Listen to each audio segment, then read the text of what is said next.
Hey everyone, welcome to the NintendoFuse Podcast. This is episode 206, entitled Happy 35th Anniversary Mario. Woohoo! Did everybody bring their balloons? I think Mike was wanting them last time, but we didn't bring them this time either. That's all right. My name is Steve. For those of you that are new tonight at episode 206, my name is Steve, but I'm also joined, of course, by Barry. Hey Barry, how's it going? Hey Steve, always a pleasure. For sure, and also joined by Greg. Hey Greg, how are you doing? Doing pretty well, thanks. Glad to be here to talk some games with everybody. Cool, for sure. And also joined tonight by a special guest, Galen, the other half of the Nintendo Everything podcast. We had Oni on several episodes ago, but I know there's like a little rift between you guys, but I guess you are partners in this.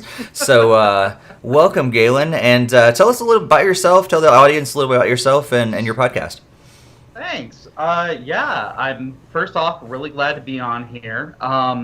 It's really fun to be able to see podcasts that deal with the fan fiction out there. I never would have thought to have a podcast that combines the fusing mechanic from Dragon Ball Z with Nintendo. It's a really cool concept. I've been bringing my own characters and preparing. I've got my my OC of Mario and Zelda if they fuse together.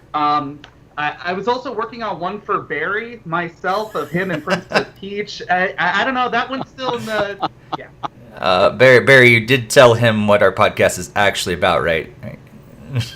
What? I thought we were just gonna fuse our faces together using like photo morphs for like 2 hours. What? Yeah, but jokes aside, it is really great to be able to be on here. Personally, for those of you who don't know, my name is Galen. I am the co-host of the Nintendo Everything podcast that they run. It's just me and our host Oni Dino online, and we just talk about Nintendo stuff. Cool. Yeah. Well, we are definitely grateful for that, to have you on our podcast and to talk more about Nintendo stuff. And if you can fuse it together, that'd be fantastic. And more illustrations and drawings like that, the better, really. I had another one that was a Sonic fusion, but that one's still on DeviantArt, and I think I'm just going to leave that one there. Nice. I was really hoping that for a time there was rumors that the Switch was going to be called the Nintendo Fusion or something like that, and I was like, oh, they're just taking after us, and yeah. So close. Nintendo Fusion would be a great name. It would be. Yeah. Maybe the next one. We'll get into maybe talk about that a little later when we talk about that little news story or rumor going on. But before we jump into any of that, we want to thank you guys for tuning in. And if you have not subscribed yet, please make sure you do that. If you haven't hit the bell and the like button and all that stuff on YouTube, be sure you do that. But also share it with other Nintendo fans out there. And if you've not followed us on social media, please make sure you do that. We're just at NintendoFuse on Twitter, Instagram, and Facebook. And we also have a Discord channel or server that we would love for you guys to join as well. You'll see the link right there on the screen, but also you'll find it in the show notes and the description on YouTube and all that sort of thing. But there is a lot of news to talk about tonight. But before we get to that, we've got to talk about what we've been playing, because the audience is just chomping at the bit, wanting to know what have you been playing over the last couple weeks. And Galen, you're our guest. We're going to go to you first. What have you been playing lately? Man, I feel like my list is longer than it should be, but not as impressive as far as progress made towards each game. I've got my staples that I'm always falling back to. I still got to get the grind in on Destiny 2 online. Still going through on Animal Crossing because chores in video games are a thing. But I've also been absolutely enraptured by Spiritfarer that has come out recently. That game is so endearing and just everything that I need it to be for a calming, kind of like micromanaging simulator with, hugs and cooking. Nice. Greg, what have you been up to over the last couple weeks? Well, still doing the staple chores in Animal Crossing, as Galen likes to say. So it's still gotta catch those September bugs. Gotta catch them all like Pokemon, I guess. Um, I've also did like one more floor on Luigi's Mansion 3 with my daughter, but lately she found another game and that's been around for quite a while called Mario Kart 8 Deluxe. So she's been really utilizing those driving mechanics that help you like turn and everything, and she's been really having a lot of fun with like the races, and we've even done like all the battle modes already. She absolutely loves playing the battle modes just like on repeat. So it's like, oh, let's do the Bomb on Blast on the SNES battle course. Okay, let's do that again and again and again. So that one's been the primary one, and then I also dabbled into The Last Campfire. That's a new indie game that just came out pretty recently. I think just after the last podcast, I think. I think so. It's a great little puzzle game, and then you kind of help some characters like these forlorns go through death and everything, and it's a pretty great puzzle game in general. So it's puzzle and adventure, and I've actually already beat it around 8 hours, so it's not a long game, and the puzzles are pretty incredible at some of them. Some of them I kind of like just fell right into like the solutions, didn't even like know how I got there. Whoa, I guess I executed those moves in the right order that time. So a number of them revolve around blocks, so you're kind of like rotating these little cubes around, and then there might be like a little torch to be lighting other fires, or maybe there's like a light fixture thing on it, so you're going to be like pointing a light beam to travel through a certain path, and there's all these different puzzles around that kind of stuff. So that's a pretty fun game there. And then I also started Adventures with Pip that was on the Wii U. I never beat it on the Wii U. I only got like through the first 2 worlds, but on Switch I'm already through the first world, and I'm already kind of found my groove back, and I really like the mechanics of transforming between like the 16-bit to 8-bit and a single pixel. So that's been a lot of fun revisiting that one. Then the normal Binding Blade on Game Boy Advance, along with Fire Emblem Heroes on mobile.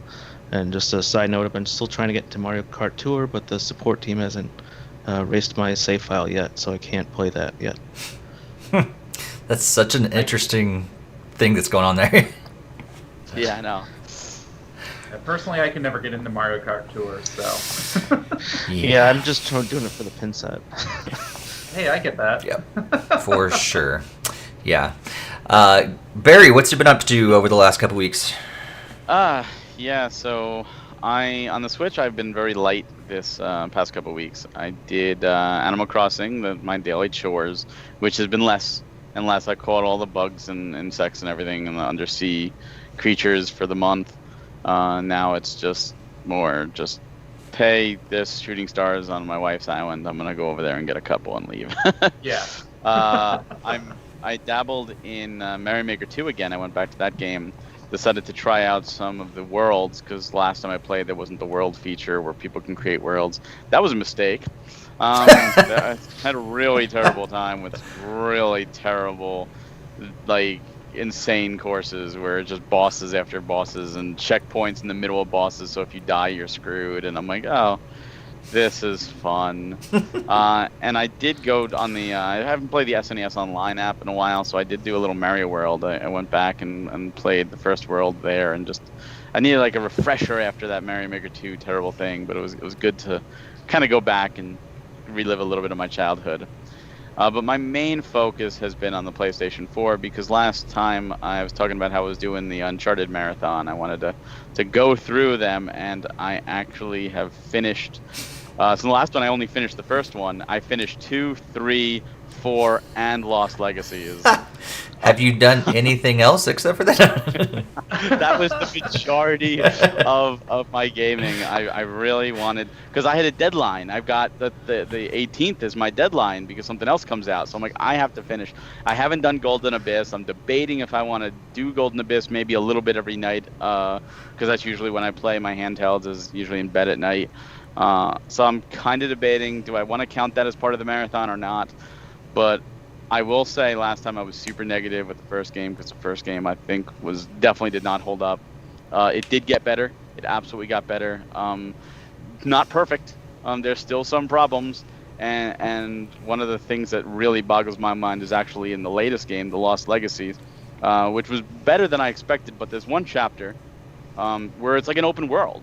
It's like you have this open map, and you drive around, and you have to go to these 3 towers and go all these extra bonus objectives, and it almost felt like a 3D platformer, which was cool. Mm-hmm. My problem wasn't with that. My problem was with, they give you a map to show you everything, which is awesome, but you have to pause the game every time to check that map. There's no mini map. And worse yet, there's no compass. So if you're given a world to explore and you have no idea what direction you're going and pausing every 5 minutes or 5 seconds, really, am I going the right way? It takes me out of the experience. So that was my biggest complaint. But it's very formulaic too. The series is formulaic, but it's fun. It's like a roller coaster ride. It really, certain things you're like, oh, this is totally gonna happen. Like this bridge is gonna give out, or this grip is gonna give out, and it's all for the spectacle. It's like watching an action movie. But I do recommend, if you haven't played them before and you like action games, then I do recommend going through the series. It was a fun marathon, and I'm happy to have it. I felt that was one of those things where it's like, I'm a gamer, but I never touched the Uncharted series. It'd be like, not touching the Mario series, but in Sony's camp. So I'm happy I did that. Gotta get ready for the movie coming out. Yeah, and that's another thing. Now I'm actually excited for the movie. The other thing that really bothered me is the relationship. Naughty Dog doesn't know how to do relationships, because they have a really great relationship with Nathan and Elena, and in between every game they break up, and they're what happened? Why are they were in love at the last game and now they're not talking to each other? That doesn't work. And then finally, like the 4th game, they're actually happily together, and then Nathan lies to her. Like, why would you lie to a girl that's been on 3 adventures with you, has saved your life, has taken shots for you? Why would you mess that up? Like, come on. I don't know. It just sounds like Nathan is a naughty dog. What can I say? He really is. And I mean, he's a mass murderer. That's the joke. He's a quip and funny guy, but you murder at least, like 5,000 people just every game. But that's been the majority of my focus. Still doing some Final Fantasy 14. And on mobile, still doing Dragalia. And unlike Greg, I'm still playing Mario Kart Tour because I really enjoy Mario Kart Tour. So I have competed in the current tournament. Nice. I have. Well, I want to play that one, but I can't. That's true. So quit. true. That's what they're telling me. I have actually not been playing much at all the last couple weeks. So other than Rocket League and Animal Crossing, and I've actually played Animal Crossing's. I've missed several days the last couple weeks, but I have been playing a whole lot of Rocket League, trying to do my last little bit of grinding before the season ends. But yeah, other than that, I was able to fire up Mario Kart Tour and play that a little bit, but just enough to qualify for the pins. I realized even at landscape, because this is the first time I played it since they added the landscape mode, I still hate it. So I'm not a big fan at all of that game. But I've played it enough, I think, to qualify for the pins. I got to make sure that I've played it enough. But as soon as I do confirm that, I probably will not go back to it again. But that's just me. I know Barry's a big fan, but the rest of us not so much. But let's go to the chat. Looks like Jakester says he's playing his usual Fate Grand Order, some Animal Crossing, and finally got back to Breath of the Wild, beat the Last Divine Beast, and he needed to do a bunch of side quests. Yeah, there's so many side quests that I've not even touched on that. I don't actually think I've played through all the DLC yet, so there's still a ton of game there for me to go back to as well. Nerdio is started playing Xenoblade Extra Story that I should have started months ago, as well as revisited Hyrule Warriors. Nice. We're going to be talking a little bit about Hyrule Warriors later. And Dave said that he has completed Sleeping Dogs and Jack and Daxter, and now waiting for Mario 3D All-Stars, even though he's already completed all of those games. A little spoiler for what we're going to talk about just a little bit later in the episode. In fact, not too much later, because we're going to get out onto the news right now. So Nintendo threw a direct at us. In fact, we basically had two back-to-back quote directs. We had the little mini direct that we kind of hashed out last episode, but then we got this Super Mario Brothers 35th anniversary direct that really showed us a lot of stuff about Mario's 35th anniversary, a lot of different things that were connected to that, things that we were thinking were probably going to happen and rumored to happen, but we finally got it, and I believe, what was that, the morning of September 3rd, I think, is when that all went down. So let's quickly run through the announcements here, and then kind of dive into it.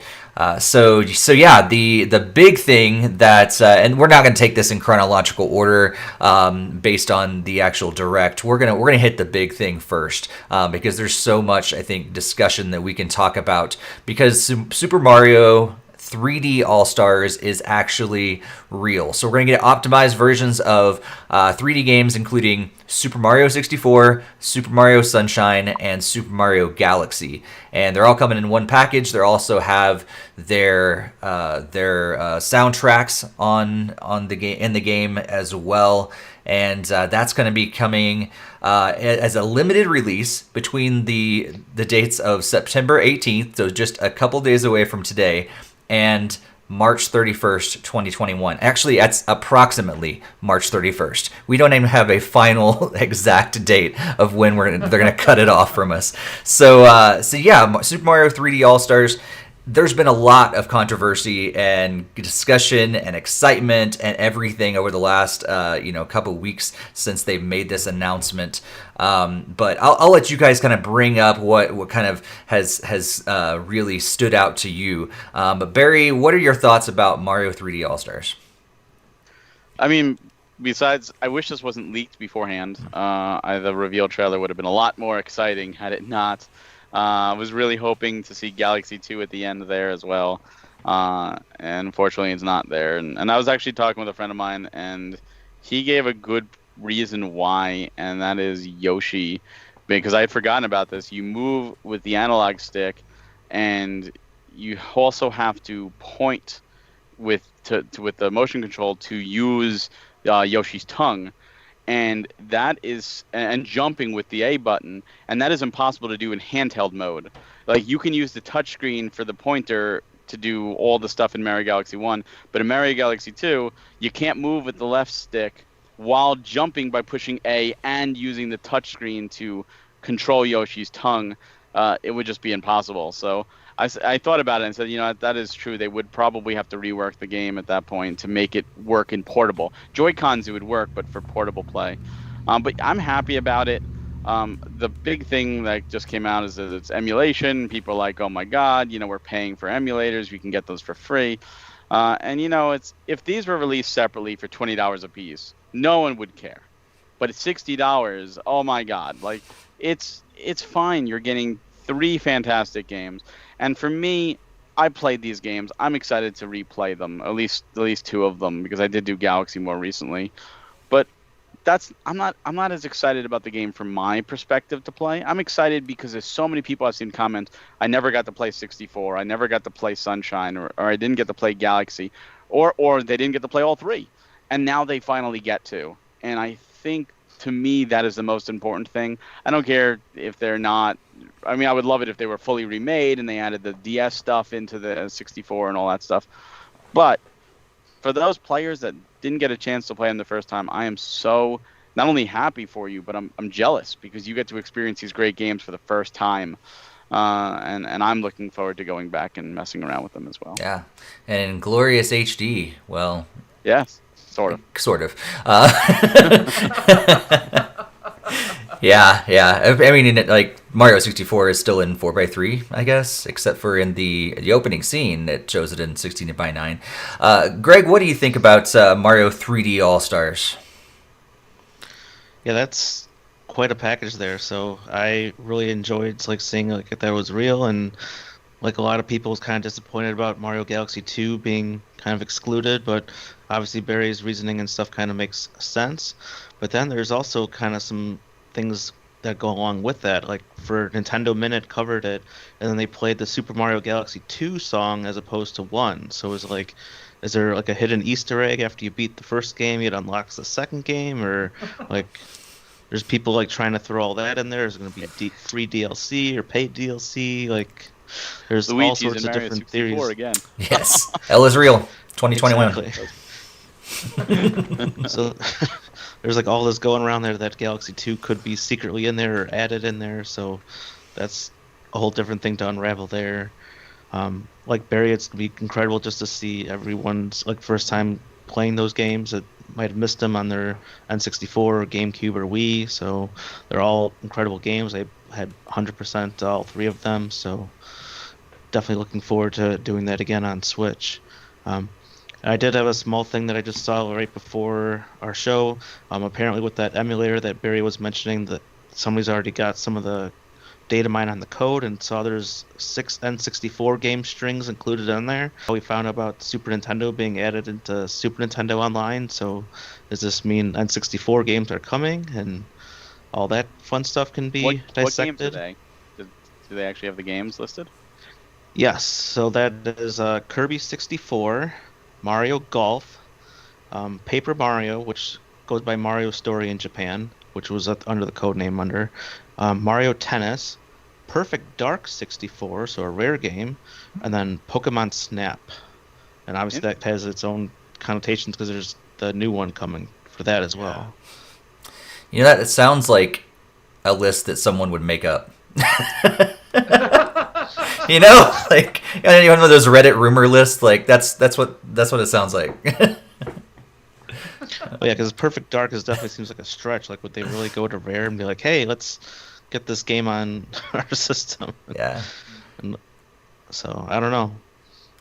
That's could be coming, could just be nothing. You never really know. I mean, there's all sorts of included files and other stuff that's really unusual too. So there's like random videos or like random images in some of the Nintendo published games and stuff. So who knows if that will turn into anything. You know, part of me thinks that that Nintendo does that on purpose sometimes. They just to like screw with us.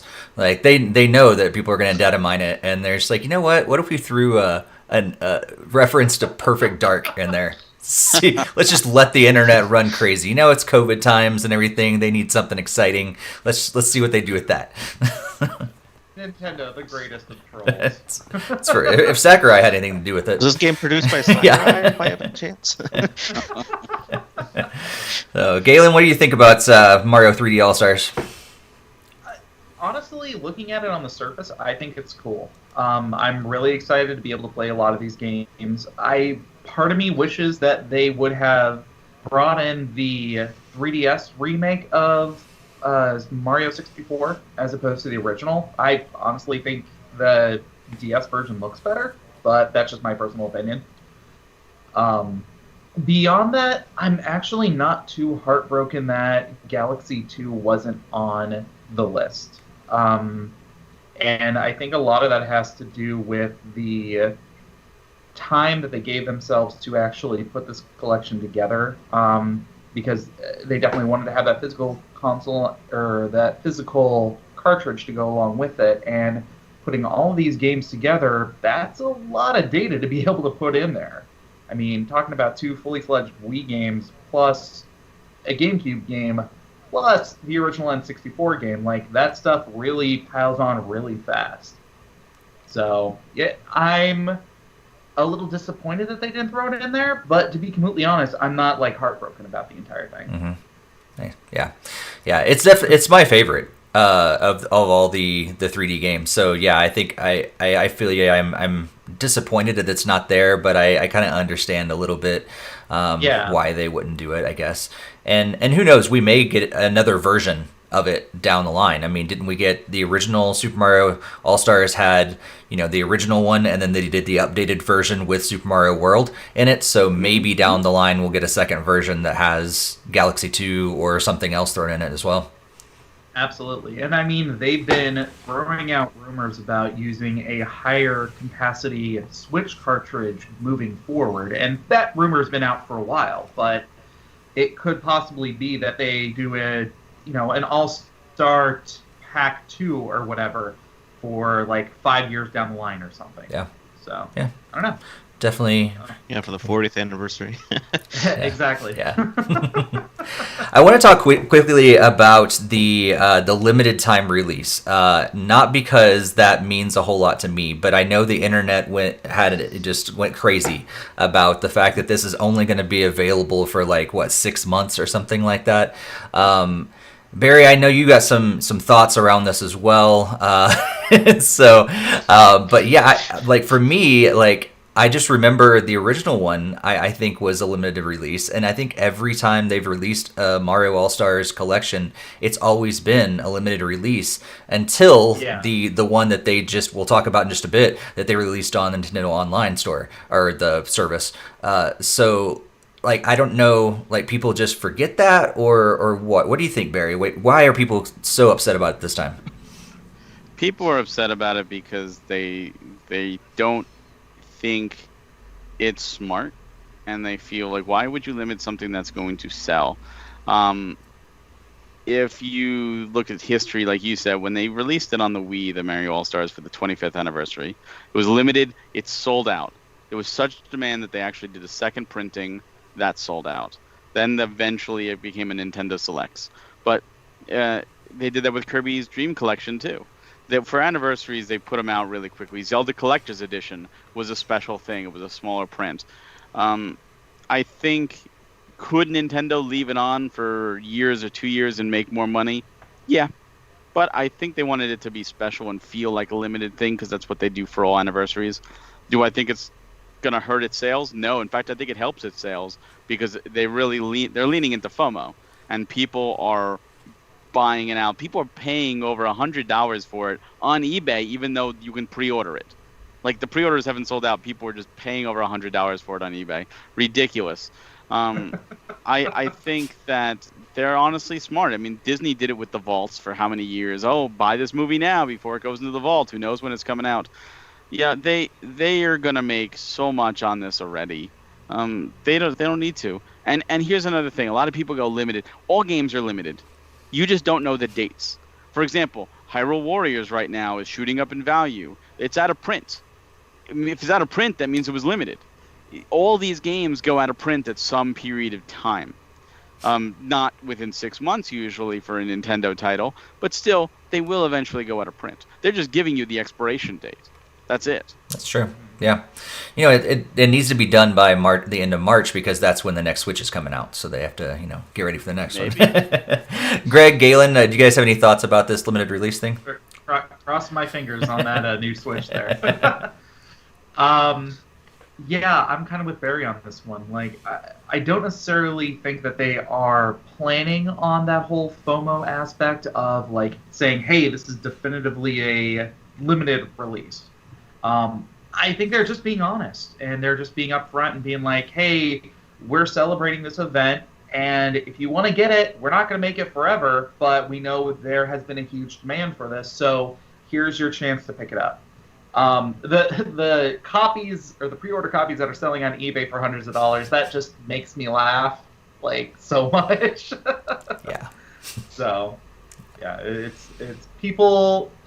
I feel like that is really just an aspect of people who are getting hyped up on the little bits of wording and not pulling back and looking at the overall picture of the whole thing, which, to be honest, is going to happen no matter what you do. So Right. And looks like Dave in the chat has been, he's just wondering to see how people are going to react to Super Mario Sunshine in 2020. I as well, like, it's kind of got this cult following over the years, was not appreciated in its own day. But I wonder, is it going to shine, or are people going to realize, we kind of gave it too much attention? I don't know. It's going to be interesting to see how that turns out. I honestly think it's going to flood out versus shine, but that's what you think. So. All praise the blue coins. Very nice. Very nice. Yeah. I mean, I did look at some of, like, the arguments, and I know that's, like, kind of like anti-consumer and stuff. Like, obviously Nintendo's not making it for $100 on eBay, so it's like other people are profiting from it, and they're just giving you that sense of urgency to buy it, like, now, even though it'll be still available like a few months from now. But hopefully that doesn't mean that like all the scalpers are just buying all the copies of it, and then people that like are buried that need to have the physical version have to then start spending $150 on a $60 game. So Yeah. I know personally it doesn't affect me. I'm not a physical collector, and I'm already pre-ordered it digitally, so I'm completely fine there. But it's gonna kind of stink for those that might not want to buy it right away, and then they might have trouble finding it down the line, depending on how this all goes and how many copies there really are to be found. Yeah. Well, I think the biggest controversy around it is also the fact that the digital is also limited, and that really has people confused. I mean, Nintendo's the company that sold out of digital Earthbound on the Wii U. So, I mean, I don't understand why they're truly limiting the digital version. I think they just want it to be special. But it wouldn't surprise me if after the fact, if these N64 comes to online, Mario 64 is included there, and maybe they sell the other two for $20 a piece digitally, like separate releases. I don't know, but it is kind of weird. Yeah, they're probably just trying to simulate the physical. Yeah, and honestly, when you think about it that way, I have every belief that they would probably bring this out as separate releases, probably about for $30 a piece, probably. But yeah, I would hope $20, but $30 makes a little bit more sense. Anywhere between 20 and 30. With that being said, though, I would also not be surprised if at this time they also come out and say, "Oh, by the way, you can now pick up Galaxy 2 digitally," because they have that extra time to be able to work out, like you were saying, the Yoshi conundrum with how that's going to be able to work on the Switch. And also they get that bragging right because there are so many people who are saying, "Hey, I want Galaxy 2. Why isn't Galaxy 2 here?" Obviously, there is now a demand for a game that, historically didn't actually sell that well when it first came out. It did not sell as well as the first Galaxy did, even though a lot of people say it is the better of the two games. Mm-hmm. So being able to come out with Galaxy 2 along with all these other ones, then they can say, hey, digital sales have increased by this much, and you can see that these are the practices that we did in order to make that claim. So I think it's a smart business decision. Could be, yeah. And I think I think there's just a lot of people that just don't get the whole collector thing. That like things are always meant that's the thing. Like I have recently gotten hooked on the Mario Kart Hot Wheels, and they're selling out like crazy, and I have to like go to Target and Walmart all the time and like look which ones they have and everything. That's just a thing. And same thing happened with Amiibo. It makes some people upset, but that's just the collector like scene that happens all the time with all that stuff. Let's move on because there is a lot to talk about tonight. And this next story that they covered in the Direct was probably the thing that excited me the most. And they talked about Mario Kart Live Home Circuit. So essentially, you're going to get a game that works with AR, augmented reality, and you have a physical Mario Kart that you are able to set around your house and set up the track and then race through it. And it looks like actually the track checkpoints or whatever are probably made out of the Nintendo Labo because I think it's the same kind of cardboard. But yeah, you set it up and map out the track, and you're up to how do you do it yourself. And I think it looks like it's 2-player max.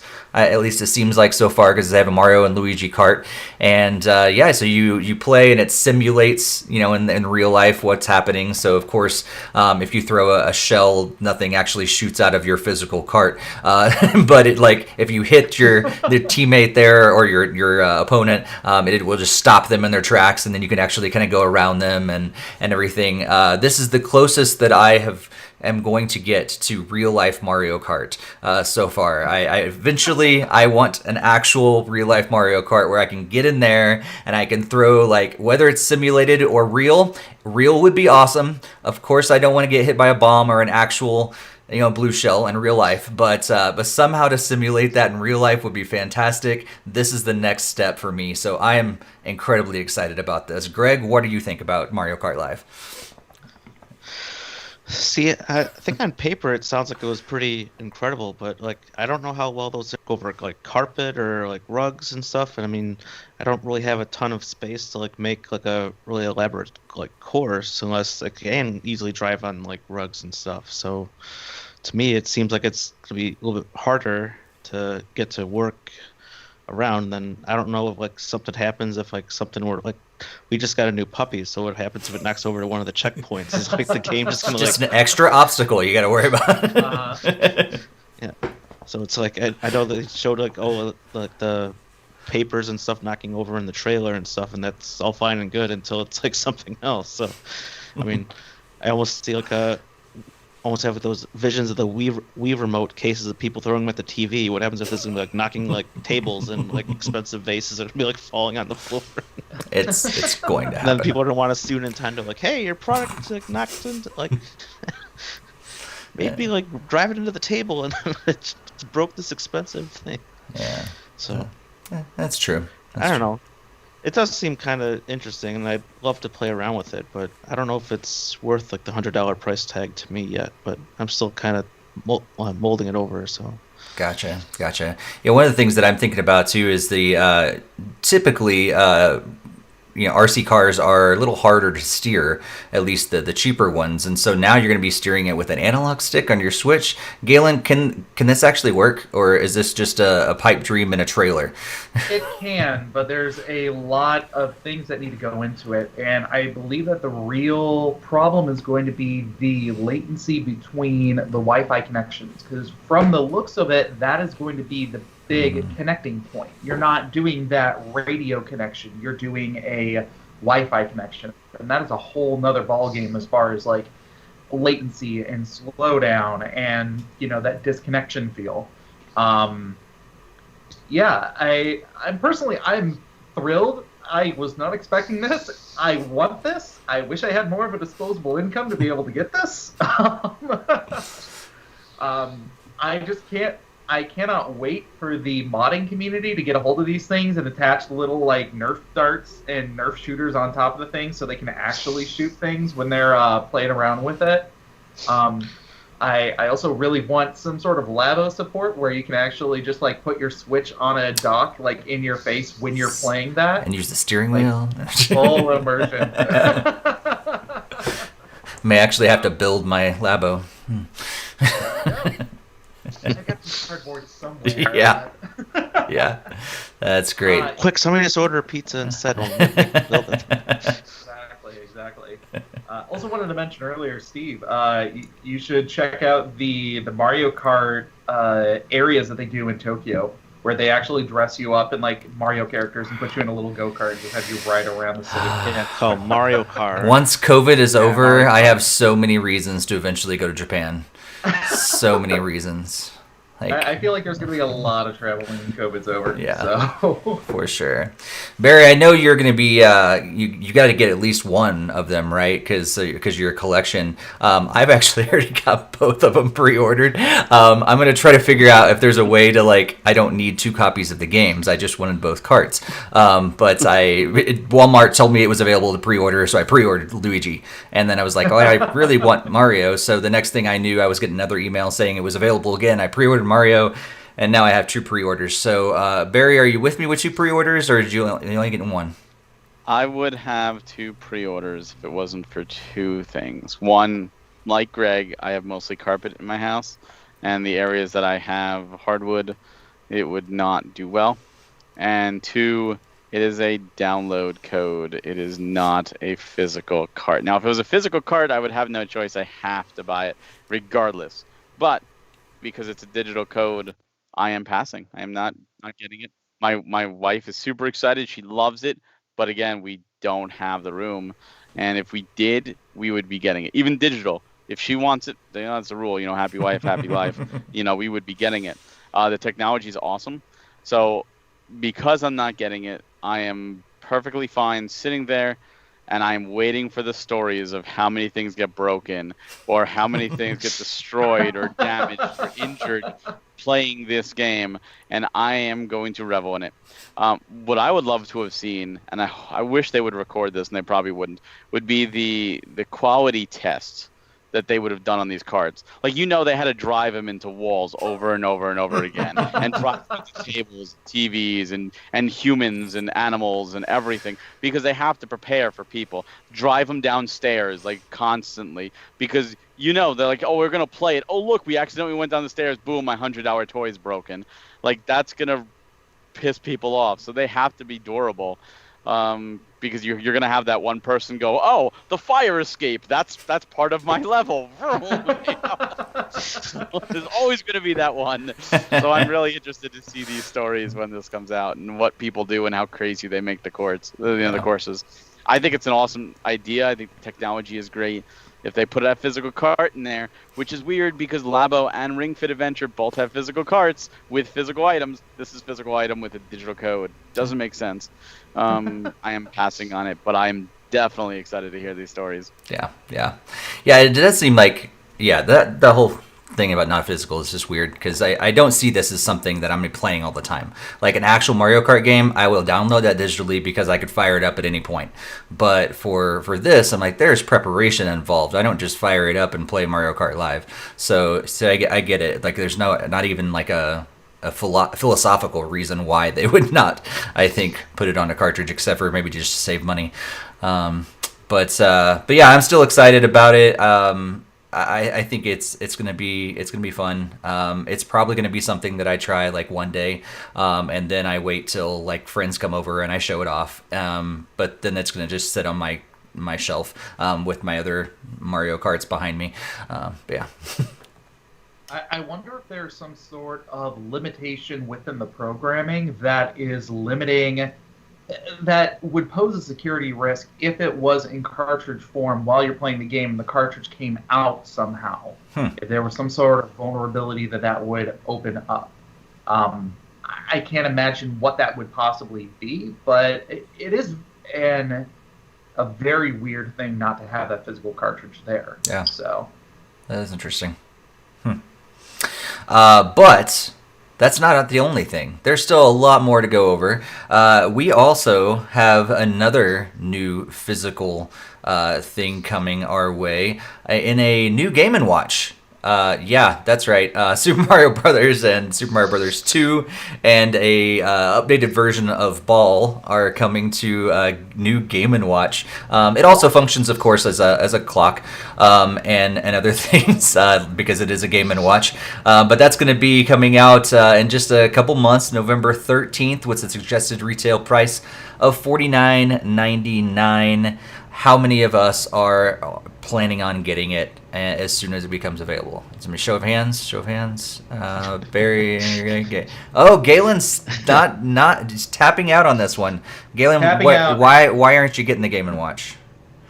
I mean, it is a very novel concept. I love having that option, but I have really tried to pull back on what I have as a physical collection in my house as of recently. So this is one of the things that I'll bite the bullet and I'll pick it up later when I get back into it. But for now, I'm going to play reserved. So that's so cute. You think there's going to be a later? Like it's going to be available later. That's so cute. I'm one of the people that thought the NES Classic would always be forever available too. I did. Oh. I was one of those people, and then that last shipment, I was waiting outside Best Buy to grab because I'm like, oh crap, this is the last thing. Oh, Jakester, he's like, that's what they call it, a Game & Watch. Yes, it's a watch. It's a clock. It's a watch. Yeah, I mean, you can also watch it, but it's actually because it's a clock. So yeah, I've actually never owned any Game & Watch. Barry, I know you have a few.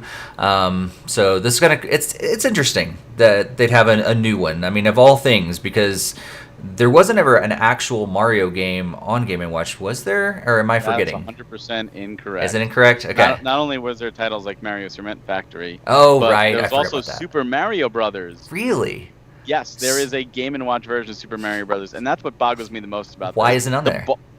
The ball. Okay, that's cute. I get what you're doing with the ball. That's fine. Leave it on there. But why is Super Mario Brothers not on there, the Game & Watch version? And why is Mario Cement Factory not on there? Yeah. Now it's not. This is a single screen. This isn't double screen. But Super Mario Brothers is in fact a single screen Game & Watch game. That should be on there. It would be really cool because a lot of people have never played it, and it would be really neat to have And it. that's why it threw me off, because I assumed, based on the fact that they didn't include a Mario Brothers game on there, that there wasn't one to recreate. But that is weird. There's a lot of weirdness in this direct announcements. A lot of weirdness. Like, why? You just kind of turn your head like a dog. Like, Nintendo, what you got? What's going on there? What did you really think this through? This whole direct was just a troll intuition, remember? So, like, let's throw some N64 strings in there. Let's not quite put all the games on the Game & Watch. Let's... That's true. Well, let's move on. We do have another several announcements. We also got word that Super Mario 3D World, surprise, surprise, it's actually real, is coming to the Switch. And, of course, it's the original game, kind of enhanced a little bit. But then we get a little tease at the end about another addition to the game. We can only assume that this is going to be a new mode or a new whole game attached. We really don't know anything except for just a little teaser of what looks like some amazing graphics on the Switch with the water and the rain and everything. And we know it's called Bowser's Fury. So Super Mario 3D World plus Bowser's Fury will launch on February 12th, and we're also going to get alongside that a new Cat Mario and Cat Peach amiibo that will be released at that same time. So Barry, what do you think about this game finally coming to the Switch, and what is Bowser's Fury? I'm excited. 3D World was one of those that I played a little bit and it didn't really grab me, and like I think a few months later I went back to it and it hooked me and I 100%ed it. Like I couldn't realize why I stopped playing it. Like, this is so much fun, and I think it's often overlooked as a 3D Mario game. Bowser's Fury, I don't know. It looks like maybe it's a hub world, maybe it's like a Mario 64 style, like an open world kind of deal where you're like in that whole area and eventually you unlock different towers, like Mario was in front of a tower or like a ruin or something. I don't know. I'm excited.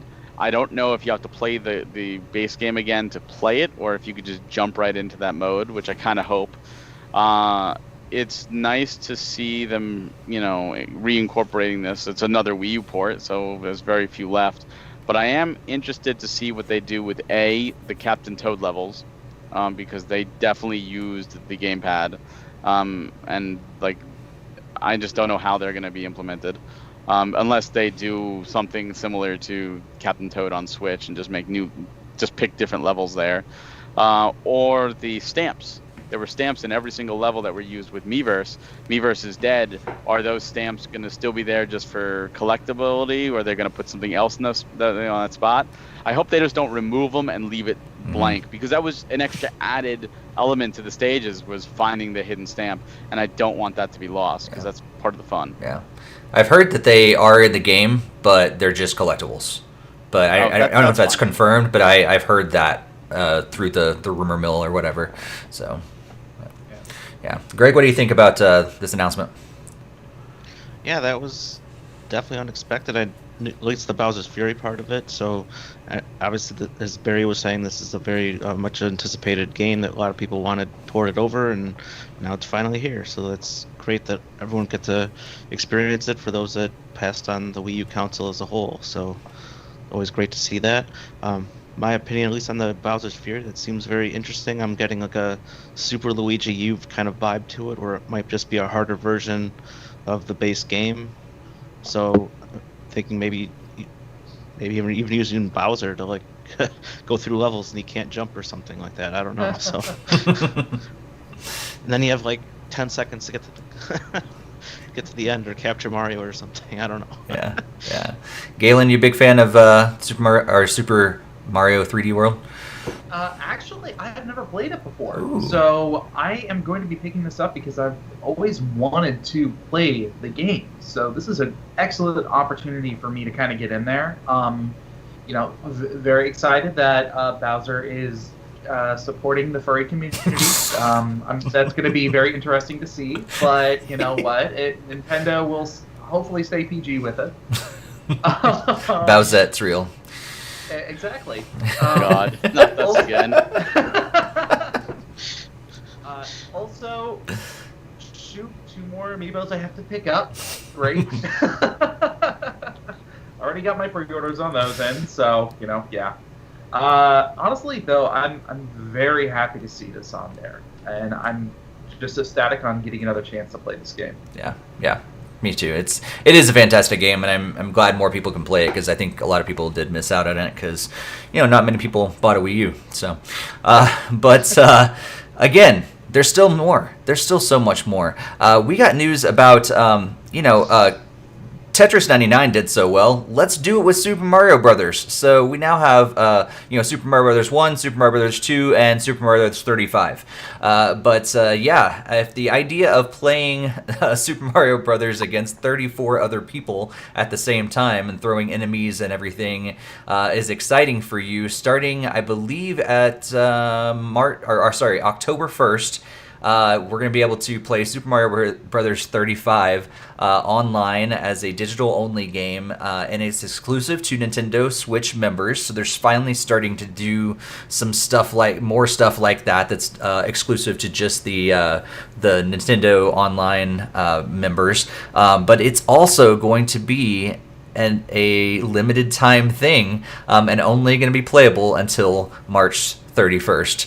So. Yep. Galen, I'm going to go to you first.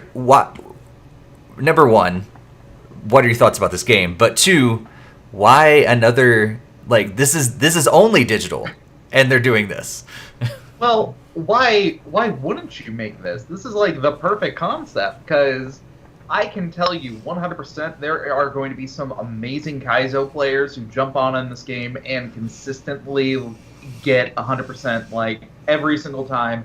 It is going to be fantastic to watch. So I was a big fan of Tetris 99 when it first came out, and I still play it casually to this day. So little confused again as to why they are making this a temporary thing. I don't know if they are planning on coming up with maybe they're testing the waters to see if this is something that they want to develop more, and maybe kind of the same way as Tetris 99 come out with a more permanent paid version of it. It's a free game though, so my complaints are very minimal on this. That's a good point. Yeah, it is interesting. Greg, I'm assuming you're going to be trying this out, but yeah, what do you think about this? Is it something that you think you can get really excited about? Yeah, this was one of the things I was greatly looking forward to. The most disheartening thing is obviously it's going to stop in March, and I don't know if it's a trial thing, and then maybe they since so many people are playing it, we'll leave it on for another 6 months or something, and just kind of toy us around with little strings it'll only be still only a limited time, and just to get you to try to play it more. So I don't know if that's a drive that they're trying to achieve with this, or it's definitely very baffling why you can only play it for 6 months and then it's just going to seemingly disappear. So yeah, definitely pretty excited to try it out, because I did like Tetris 99 a little bit too, but not as probably competitive as other people. But I did like the concept of it. Yeah, for sure. It's something I never knew I wanted.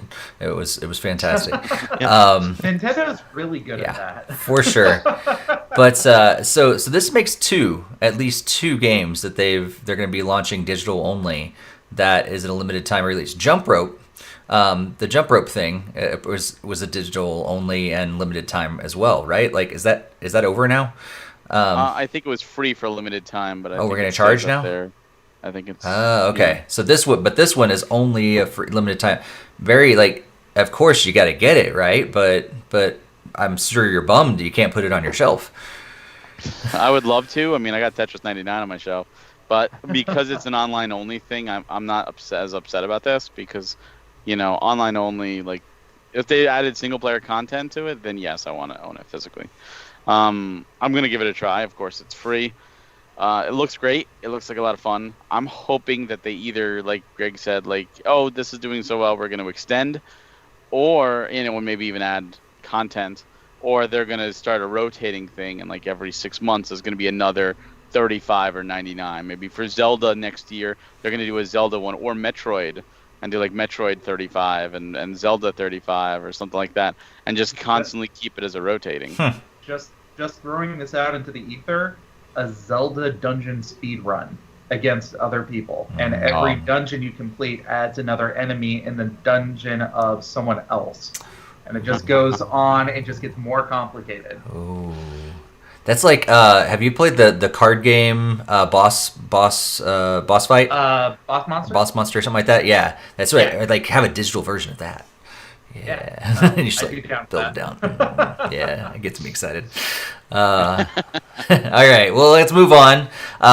Super Mario All-Stars is also coming back once again. This time it's going to be on the actually it already is on the Super Nintendo Switch online service. So if you are a member and you have that application downloaded, you can go ahead and play the original Super Mario Brothers, Super Mario Brothers 2, Super Mario Brothers Lost Levels, and Super Mario Brothers 3. In the enhanced 16-bit version on the SNES. So not a whole lot to discuss about that. It is interesting that they did that version instead of the one that they put on Wii, which was the original games, right? Not the enhanced 16-bit versions. So I was glad to see that. It's cool because the original versions are already on the system, so we don't need those again, and just rebranded time. So yeah, it's pretty cool. Yeah, just in general, any thoughts about Super Mario All-Stars coming back to the Nintendo online service? I played More it free earlier games is today. good. Yeah. Yeah. More games, the better on there. Cool. Exactly. All right. Well, there are also some upcoming events that we're going to hit real quick. Yeah, so Super Mario related missions from My Nintendo. They're allowing some pin sets and everything. So we talked about that earlier when we were talking about Mario Kart Tour. So make sure you head to My Nintendo page and kind of check off all that list, and you'll qualify for limited supplies, of course. So make sure you do it soon.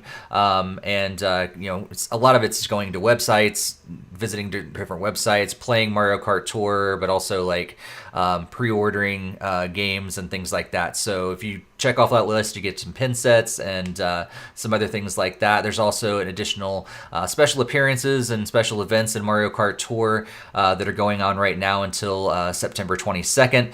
Also, there's going to be Mario 35th anniversary themed merchandise at the Nintendo New York store, but also on store.nintendo.com, so you don't have to travel to New York to get that, which is pretty exciting. You can also get 35th anniversary themed Ninja speed runs that's come to Super Mario Maker 2. So Barry, since you're jumping back in that game, you can check that out if you haven't yet. Actually, it's coming in November, so you can't check it out yet.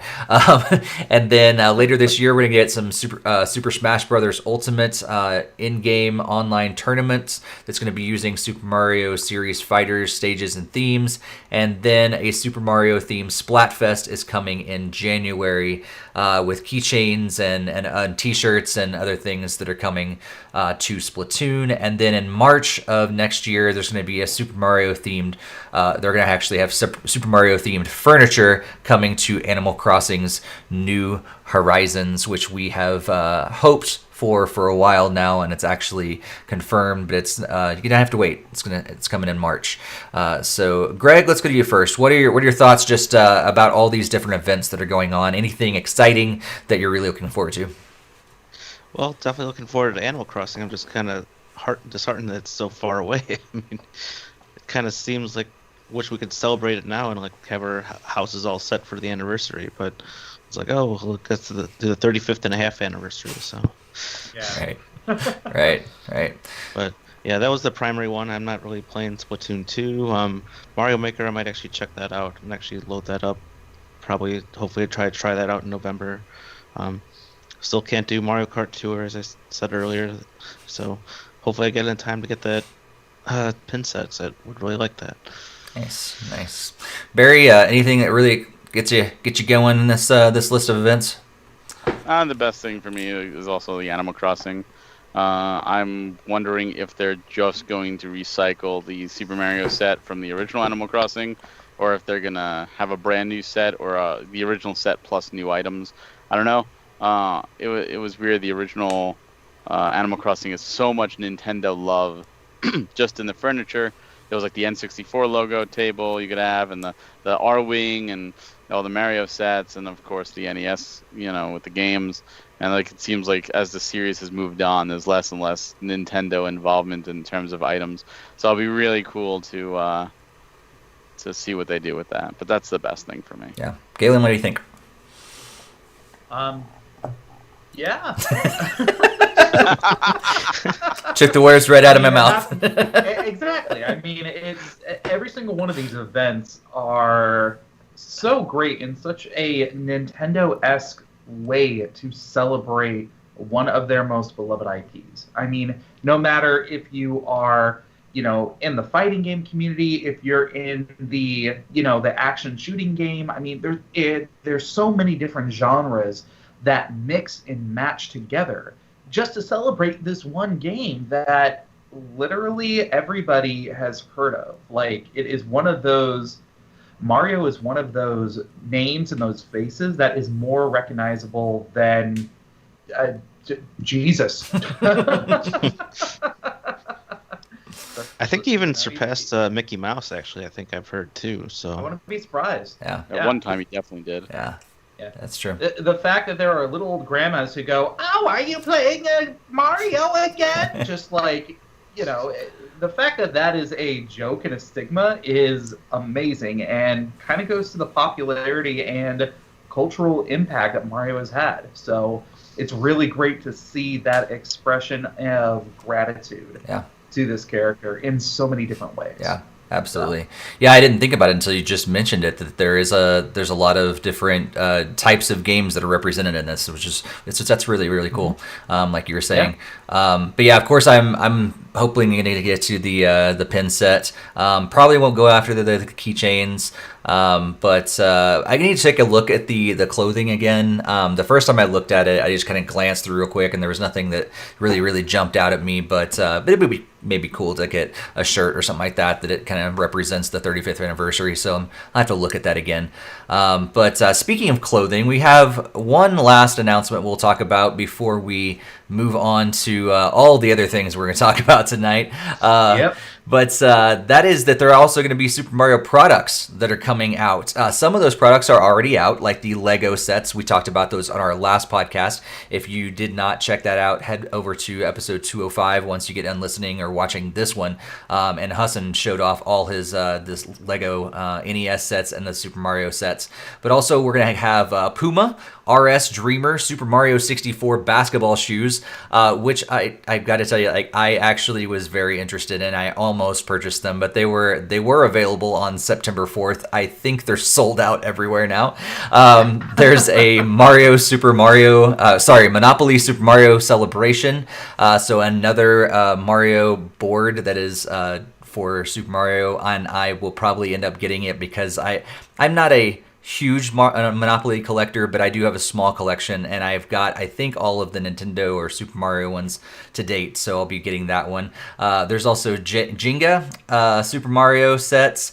It's a Me Mario action figure from Jakks Pacific, which is kind of an interactive action figure. And also Black Milk Clothing is going to have some clothing available, and there's going to be a sneak peek on September 29th if you're interested in all that. So yeah, there's of course some pre-order bonuses and stuff like that for Mario 3D All-Stars that got announced later. But any of these Super Mario products that you guys are really excited about and planning on getting, Barry, any of those?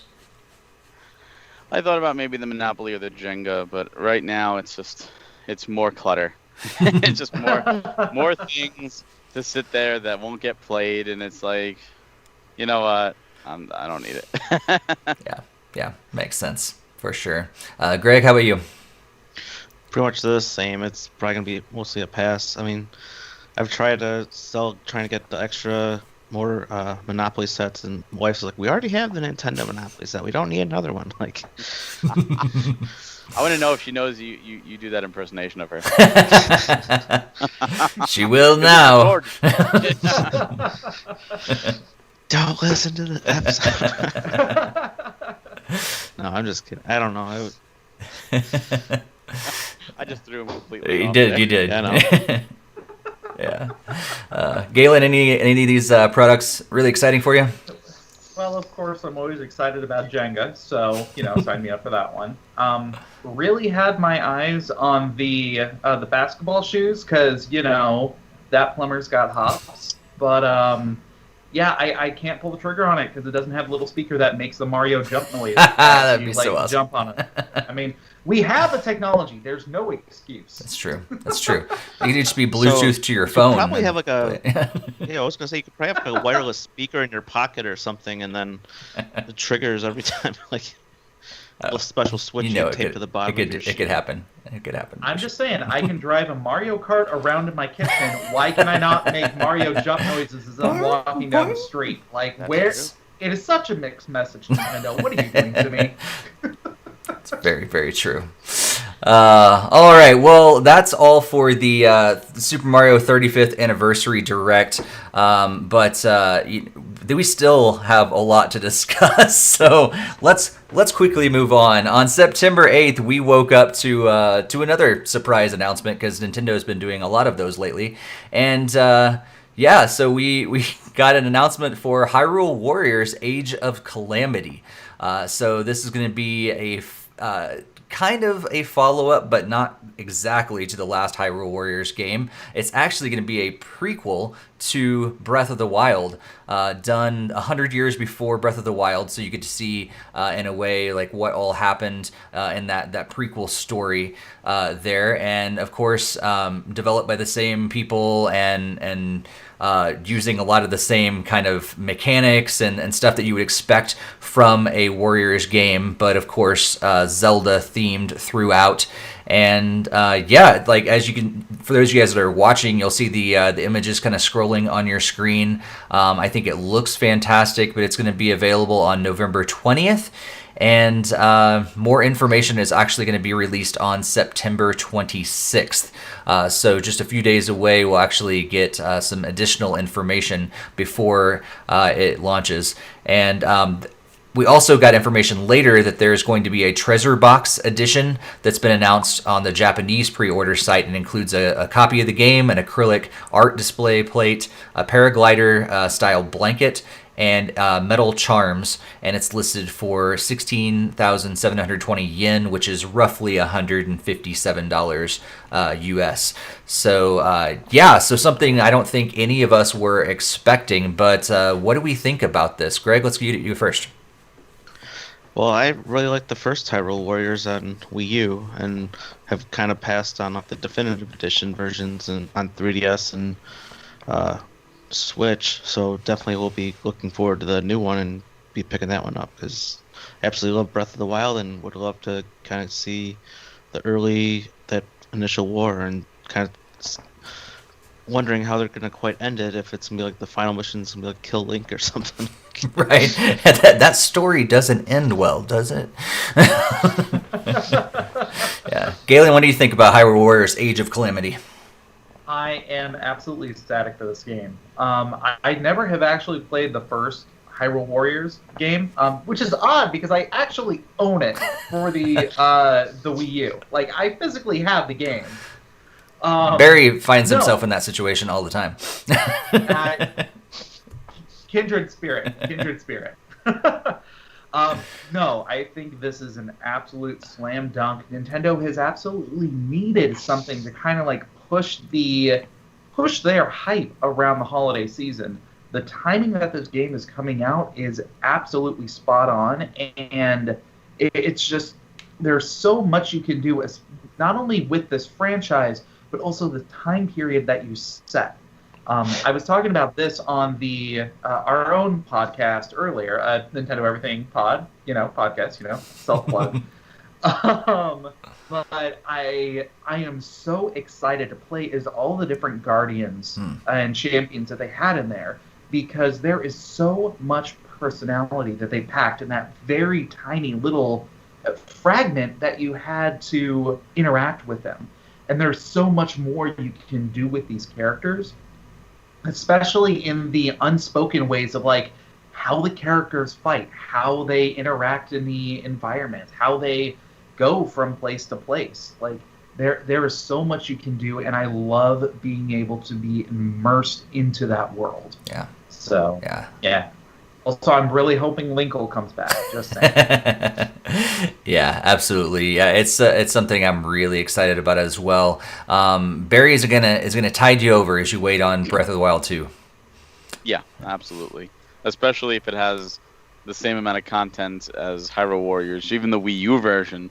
Forget about the definitive. There's so much content they added to that game, and it was already insane, the amount. But yeah, we all thought Cadence of Hyrule physicals are Zelda this year. Like they said as Zelda, they're going to give us a physical of last year, one of the games last year. And no, they surprised us with a brand new game. And it's turning Breath of the Wild into a trilogy. You know, this is working with Nintendo. This is them giving the canon story. This is canonical. Hyrule Warriors is a spin-off. It's a fan fiction story. It doesn't apply. It's just a what if.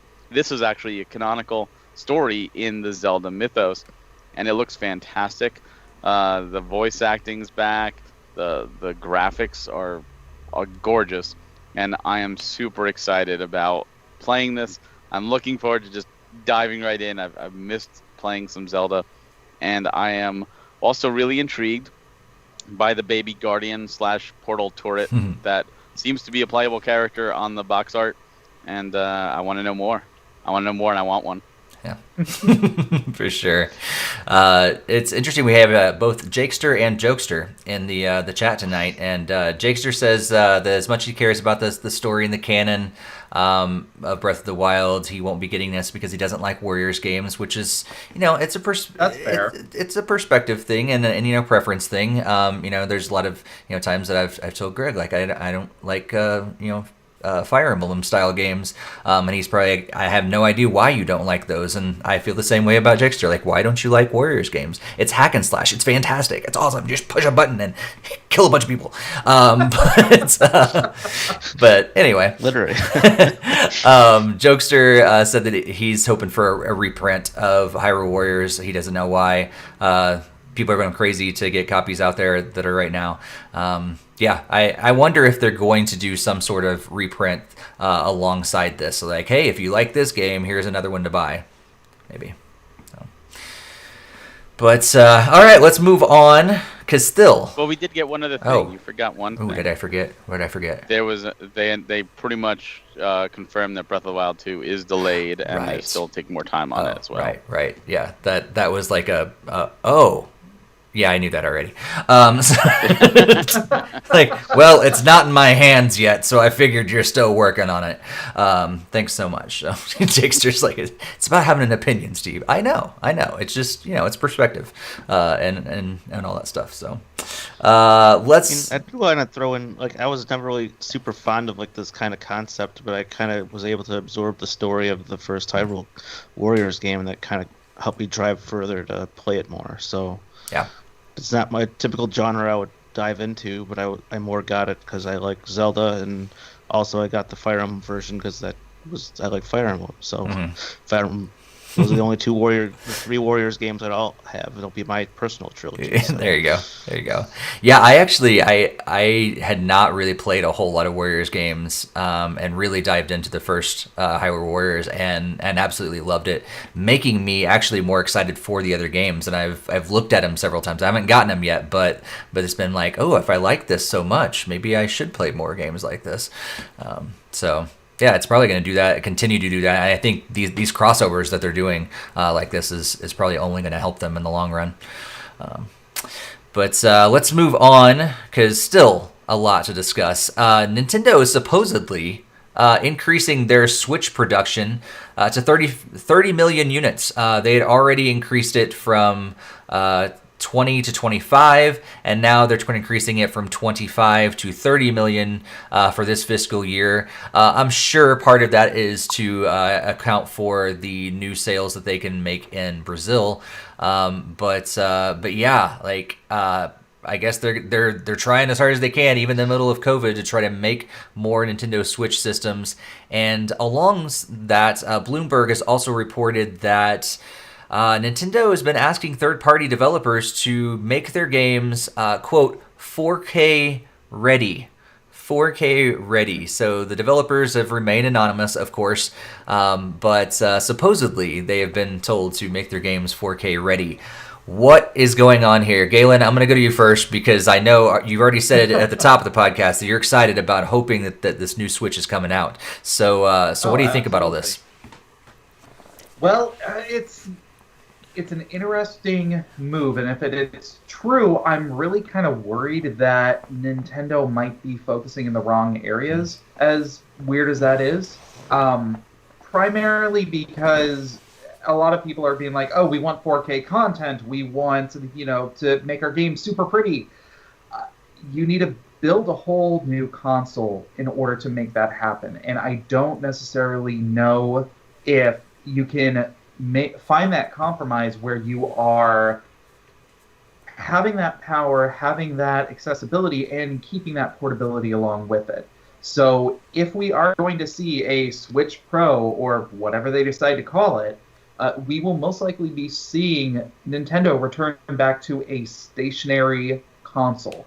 I pitched out the idea in the past that instead, one way to keep that compromise going is to make an improved dock with like an external GPU that would be able to bump up the power of the Switch itself and be able to run at that higher frame rate and that that higher display.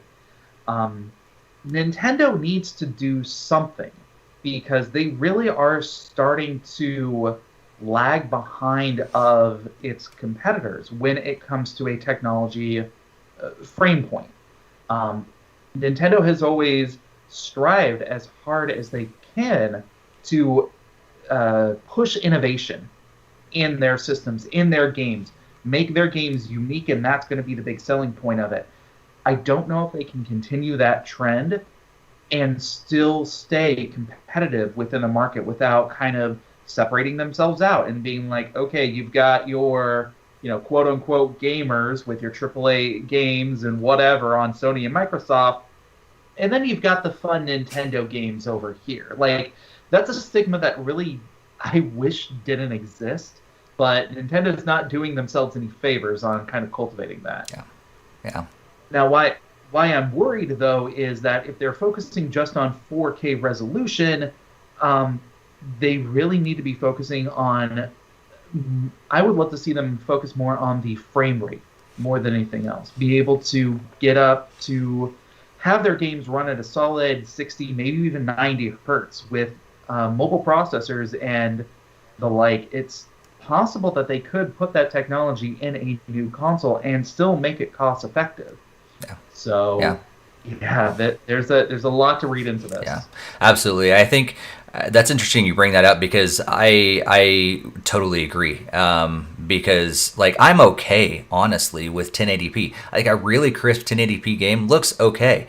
If I can get up to 90 or 120 like frames per second, that makes a big difference in games like Rocket League that I play a lot of times, like Fortnite, 100%. like all those other games that all of a sudden, like now, like you it may not look as crisp, but you can get the same kind of like, and also like kill like lag time and controllers and things like that. If they can start to duplicate the PC experience, it may not be as crisp and 4K HDR, but if they can get that control and the experience within the frames, like that could be a really good experience. And I really do want to kind of emphasize how much of a jump it feels by being able to increase to those higher frame rated games. I'm going to use Destiny 2 as an example. I've been a longtime player. I played it on console when it first came out.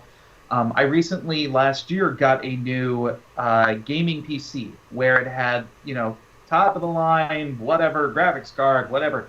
But the more important thing was I can now play Destiny 2 on the PC versus the PS4, what I originally had it on. Playing the game at that 144 hertz was a night and day difference. And because Bungie is dumb and they won't transfer all of my content, I occasionally have to go back to the PS4 version. and it's like molasses. I am so surprised what I was able to put up with beforehand versus what my current expectations are. It's one of those things where I can't go back to where it was beforehand, and that's why maintaining that sort of an advancement is so important, and I really hope Nintendo realizes that. Yeah.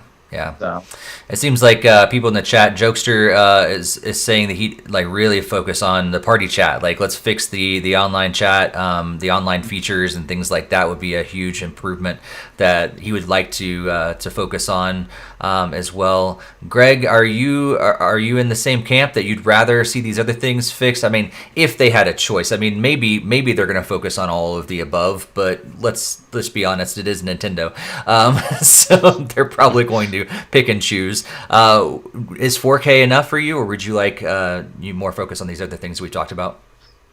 I think it's probably more on the other things, because I think I even said on the last podcast with Huston, like, my Animal Crossing Island is like dropping frames, and it's not like it's that complex. Like, Right. I don't know why I need to feel like I'm lagging playing a single player game and just have like stuff on the island just to keep it a 5-star island, and I'm not doing like these super intrinsic designs that you see on like YouTube videos of people visiting other islands. Like, it's not even that complex. It's just like, oh, here's the group of flowers, here's a little mini building that we create. But as soon as they start running, then you just like kind of like see the whole like a wave on the screen as it's like trying to like process where I'm going. And then Yeah. that's kind of sad that you can see that in Animal Crossing. I can't even imagine if you're trying to play some sort of competitive game and you're hitting that kind of limit. That's completely unacceptable. Yeah. So I would definitely look forward to like a beefed up version. Hopefully, I don't know if maybe it is the next gen. Who knows? Yeah, it's interesting you bring up Animal Crossing, and because we've talked about it, like you said, and I've experienced that as well. Because I think for a long time, frames per second was something competitive gamers and stuff like that would talk about. But if it's affecting Animal Crossing, now it's affecting the casual market. So. yeah. So you probably got even your wife or your daughter going, why does that look weird, Daddy? And we're like, oh, that's not good for Nintendo. Not at all. Yeah, it's like we can't even like run on our own island anymore. It's like yeah, Barry, in certain parts. Barry, what are you thinking about There's this? all those flowers on there. Too many flowers, damn it. No, I think this is. I mean, it's interesting, but like everything, take with a grain of salt. I do hope they do more than just 4K. Performance is a big deal, and it's a bigger deal than graphics. If you have a game, and on the Switch version, the visuals aren't as good, but it runs at a steady 60 frames per second, I'll take that over the better graphics. And it's interesting when you look at games, and I'm going to use an example from the PlayStation 4, Final Fantasy 14. I play that on PC all the time, but on the PS4 version, if you have the PS4 Pro, you can do one of two things. You can have it be better graphics or better frame rate. And it's one of those things with an online game, most people pick the better frame rate. You can't have both with that. But I'd like to see Nintendo really get back into the competitive nature of doing these things. Because, like, for multi-platform games, if it's something that's not really super stressful, I'll gladly play the Switch version, especially because I play docked. But if it's something that, hey, the Switch version performs like ass, and the PS4 version performs fantastically, I'm going to play the PS4 version just because I'd rather have that better experience. So I'd like to play everything on Nintendo. They need to make it comparable in that sense. For sure. Yeah. Well, there was another event that happened over the last couple weeks on September 11th. September 10th. There was Ubisoft Forward event, and a lot of us kind of speculated, like, are they actually going to focus on anything Nintendo? Well, they did have 4 games that they did focus on that were going to be on Nintendo Switch. So Immortals Phoenix Rising, which is going to be out on Switch on December 3rd. It's an open-world third-person action-adventure game. Also, Scott Pilgrim vs. the World, the game, Complete Edition, is coming back on in the holiday 2020 2020. Just Dance 2021, of course, is coming out on November 12th, and Roller Champions is going to be coming out in early 2021, and then that's a multiplayer-only, free-to-play roller derby game. Yeah, 4 games from Ubisoft coming over the next next few months at least. Possibly 5. Possibly 5? What was the 5th one? Yeah, Prince of Persia, Ooh. Sands of Time remake was listed by a couple retailers for a March release for Switch, like 2 months later. I don't know. It hasn't been officially announced, but people are now speculating, it's going to hit the Switch just a little bit later. Oh, okay, cool. So possibly 5, but definitely 4 Ubisoft games. Greg, any of these really excite you that you're like, yes, I'm so pumped that they're coming to Switch, or was this kind of a meh sort of a day for you? So I actually did watch the event, and surprisingly, the Immortals, the Phoenix Rising did seem pretty interesting. I mean, it does seem like it's like that Skyrim Breath of the Wild type game, and it definitely is something I'm very interested in to see more about it. I mean, I did really like the Greek mythology growing up. Like, that was like one of my favorite topics in some of those school classes, so that kind of hits that string right there for me as well. So that's pretty much the main one I'm looking forward to, and it probably will end up adding my Christmas list, I guess. But yeah, I don't know. Yeah. Barry, what do you think about all this? I've been excited for Gods and Monsters since it was shown off. I still was praying the entire time for that Kid Icarus inclusion for the Switch version. Still, and I'll still stand with the DLC. That game looks incredible. That is my planned December game. Like, after I finish Hyrule Warriors, that is the game I plan to sink my teeth into. It looks just like Breath of the Wild, with some really cool additions and the ability to flight, and I love the whole mythology about it. Just, hook me up. I am ready for that. Scott Pilgrim, I am very excited about that coming back. Ironically, I was actually playing the game the day before this happened. So it was kind of funny that happened. But I can't believe Ubisoft is so tone deaf that they're not doing a physical on this. This is the poster child for why games should be physical, and they're bringing it back and not making it physical. This is like money left on the table. So I'm praying a limited company, because I know they're all putting their hats, their names in the hat. If only we knew try one. to get this. We're trying. We're trying. We'd love to get that out there physically, because that game needs physical. It's such a fun game. Just Dance does nothing for me.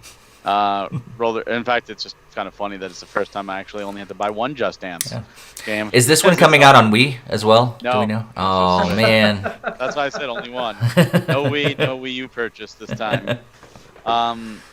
The roller derby game looks really interesting. I didn't realize that was free to play, but that does look really interesting. They're doing a lot of those free to play, or at least those online things. That the last game they showed off, that like Extreme Sports game, looked really interesting too. That seems to be the same type of online community. And then Prince of Persia. I've been a huge fan of Prince of Persia. It's one of the reasons I'm not a big fan of Assassin's Creed, because I killed Prince of Persia, and I'm happy to see them bring it back. The art style didn't pull me in like the original did, so I'm not terribly a fan of it. But if this gets us a remake of Warrior Within, Two Thrones, and Forgotten Sands, I'm okay with it. If this brings Prince of Persia back, I'm okay with it. It is really cool that they got the original voice actor, all these years later, coming back. The real question is Jake Gyllenhaal involved? No. Jake Gyllenhaal's not involved in this. But yeah, He's I thought DLC. this Yeah. deal might be. Yes. I thought this was so much better than last presentation. Last presentation I thought was virtually garbage. This one was much better. For me, like, the biggest disappointment was the Watch Dogs Legion, because I feel like that's the same trailer they've shown off like every time they show that game off. Like, it's always the same. Like, I've seen it enough. You're overkill at this point. Now I don't want to play the game. You've killed me with the same marketing. Yeah. But we showed different people. It doesn't matter. Your message is still the same. Like, we get it. Granny can kick ass. Like, let's move on. Galen, what do you think about the Ubisoft Forward event? I watched the whole event. their games. Yes. It's very bittersweet for me right now. There are some games that I would like to be excited about. I really enjoyed the Scott Pilgrim game when it first launched, and have been saying for the longest time I would love to have a physical copy or just a re-released copy on a modern console. So, I've been replaying Castle Crashers recently, and the Scott Pilgrim falls right into that kind of beat 'em up genre, which get a couple of friends together, be able to play as, Knives and Scott, and yeah, I mean, that sounds like a great time. The bittersweet part of it kind of comes with the more political controversy that's kind of been going on with Ubisoft as a company. So, without going into too much detail about that right now, I'm hesitant to get excited about any of these. So, yeah. It's very, I have mixed feelings. Yeah, for sure. And So. yeah, I'll just say because we typically don't get into political stuff or whatever here, but the Ubisoft CEO did make a statement, and if you do want to check that out, that is on NintendoFuse.com. It's on our post around that and everything. But yeah, it's really unfortunate that a lot of all that stuff's going on. We'll just say. Yeah. Absolutely. For sure. Yeah, because it does crowd out a lot of the the happier information that we should have about new games and things like that. Yeah, and seeing it involved in the community, it's very heartbreaking in a lot of ways, because I have friends and people like that who are very anti-Ubisoft because of what's going on. Barry, you and I had to talk about this on our podcast, Nintendo Everything Podcast. Check it out. But no, it's very frustrating, because while it's so easy to say, down with Ubisoft, burn the fires, a lot of those are developers and programmers who are just trying to get by and make a name for themselves, and they're the ones who are actively hurt by not only the fan backlash of what these higher up figures are doing, but also just the fans who are saying, hey, I don't want to buy your game because I don't approve of this practice. It's very complicated. Yeah. So Right. Yeah, because there's a lot of the victims are getting, in a way, victimized again. Yeah. That for me, it's one of those things where I know what occurred was terrible, and hopefully it never happens again. But I know by not purchasing a game, you're punishing a lot more innocent than the very few that are guilty, because each of these games take a lot of people to make. I mean, this isn't like an indie studio where it's 3 guys in a garage. Like, this is hundreds of people, especially in a studio like Ubisoft, and they're relying on that to feed their families. And I've always been the one, controversies suck, but I've learned as a child to never cut off my nose to spite my own face, and that's a saying for a reason, where I'm gonna look at the positive.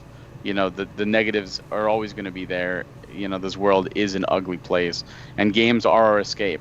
And unfortunately, if that's something that prevents you from enjoying other people's work that are completely innocent, that I'm sorry for you, and I do hope that eventually over time you can come back and enjoy that stuff, because I don't believe in punishing the innocent, but I will. Like I said, I'm excited for the new Gods and Monsters. I think it looks right up my alley. It looks like a great game, and I'm sure there are plenty of people that worked on that are completely perfectly great people, wonderful people, angels, don't do anything wrong, and I don't feel right punishing them. I don't know all the guilty parties or where they're exactly located to single-handed target it, but I will. If a game is enjoyable to me, it's one of those where I'm gonna play it regardless, because life is so short, like stupid short, and to pass up possible enjoyments when you get it, because it's few and far between. You just gotta try, and sometimes you gotta look past or think about the more positive sides. And I hate that we even have to have a conversation like Right. this. This practice should never happen at all. Yeah. And you know, I'm happy that Eve said something, but it also felt very PR. It felt like course. you have to read Absolutely. the statement. You know, and I hope some change happens. I hope this isn't forgotten in 3 months. I really hope change happens. Because it has to start. You know, it has to start somewhere. And it's very easy to go, that was a PR thing, Eves. We don't believe you. You know what? Put your money where your mouth is, as I say. Right. And I'd love to see him follow through, especially because I do believe Eves is innocent. You know, a lot of times when you're a CEO or, you know, in charge of a lot of people, you can't police everybody. You can't, you know, control everybody. Things are going to unfortunately happen, sometimes for the better, sometimes for the worse. And now you're guilty by not, you know, policing it and stopping something. But it's really hard to stop something you don't know about. You know, if you don't know about something, how can you fix it? So as long as he's made aware of it and now is doing something, that's fine on my part, because he Yeah. can't. I don't expect one human to police hundreds upon hundreds of people, especially because Ubisoft is in France, but there's like Ubisoft Montreal, and he obviously can't see both places at the same time. He's human. So I think like people who are like attacking like him, I think that's a little unfair. Let's see how they do. Let's see the reactionary and go from there, is my opinion. Yeah, they definitely have some steps to take for sure, and they better take them, and we'll see. Absolutely. Yeah. All right, well, let's move on to something happier. Breaking news, everybody. Nintendo has just announced that the next set of NES and SNES games coming to Switch Online service are dropping on September 23rd, and it's going to be Donkey Kong Country 2, Diddy Kong's Quest, Mario's Super Picross, and the Peacekeepers on the SNES, and on the NES is going to be Scat. I was going to have that so well, and I totally butchered it. Scat Special Cybernetic Attack Team, and this is in English. You guys know how bad I butcher Japanese, but this is in English, and I'm still messing up. Yeah, 4 new games coming on September 23rd. Just quick around the horn, what do you guys think about this? Any ones that you're really, really excited that are coming to the Nintendo Online service? We'll go to you first, Barry. Mario Picross is, that was Japanese only. I love Picross. I didn't love Picross back in the Super Nintendo days, but now I really love Picross, so that's something I definitely can see myself just relaxing and playing. I'm happy to see DKC2 come out.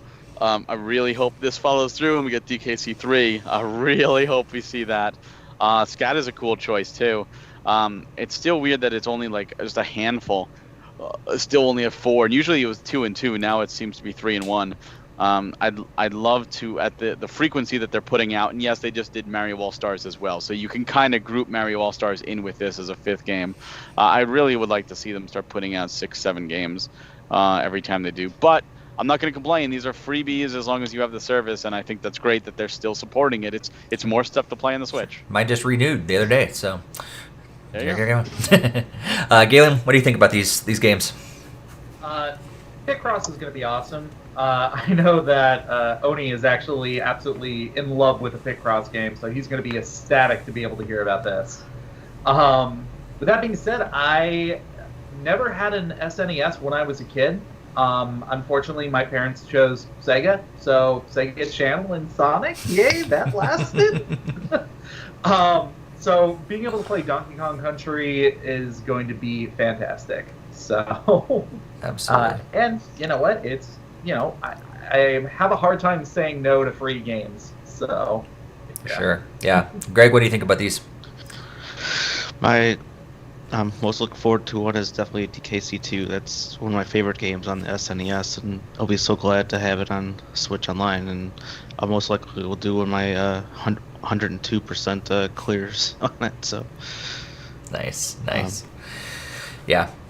I think that's the one I'm excited about most. Donkey Kong Country is just a fantastic, game and series and everything. Picross, I'm interested to play. I'm hoping it's probably not going to happen, but I would love for them to incorporate touchscreen control in it somehow. That'd be great, because that's like you, Barry. Like, I did not play Picross back in the day, but what got me into it was on the DS.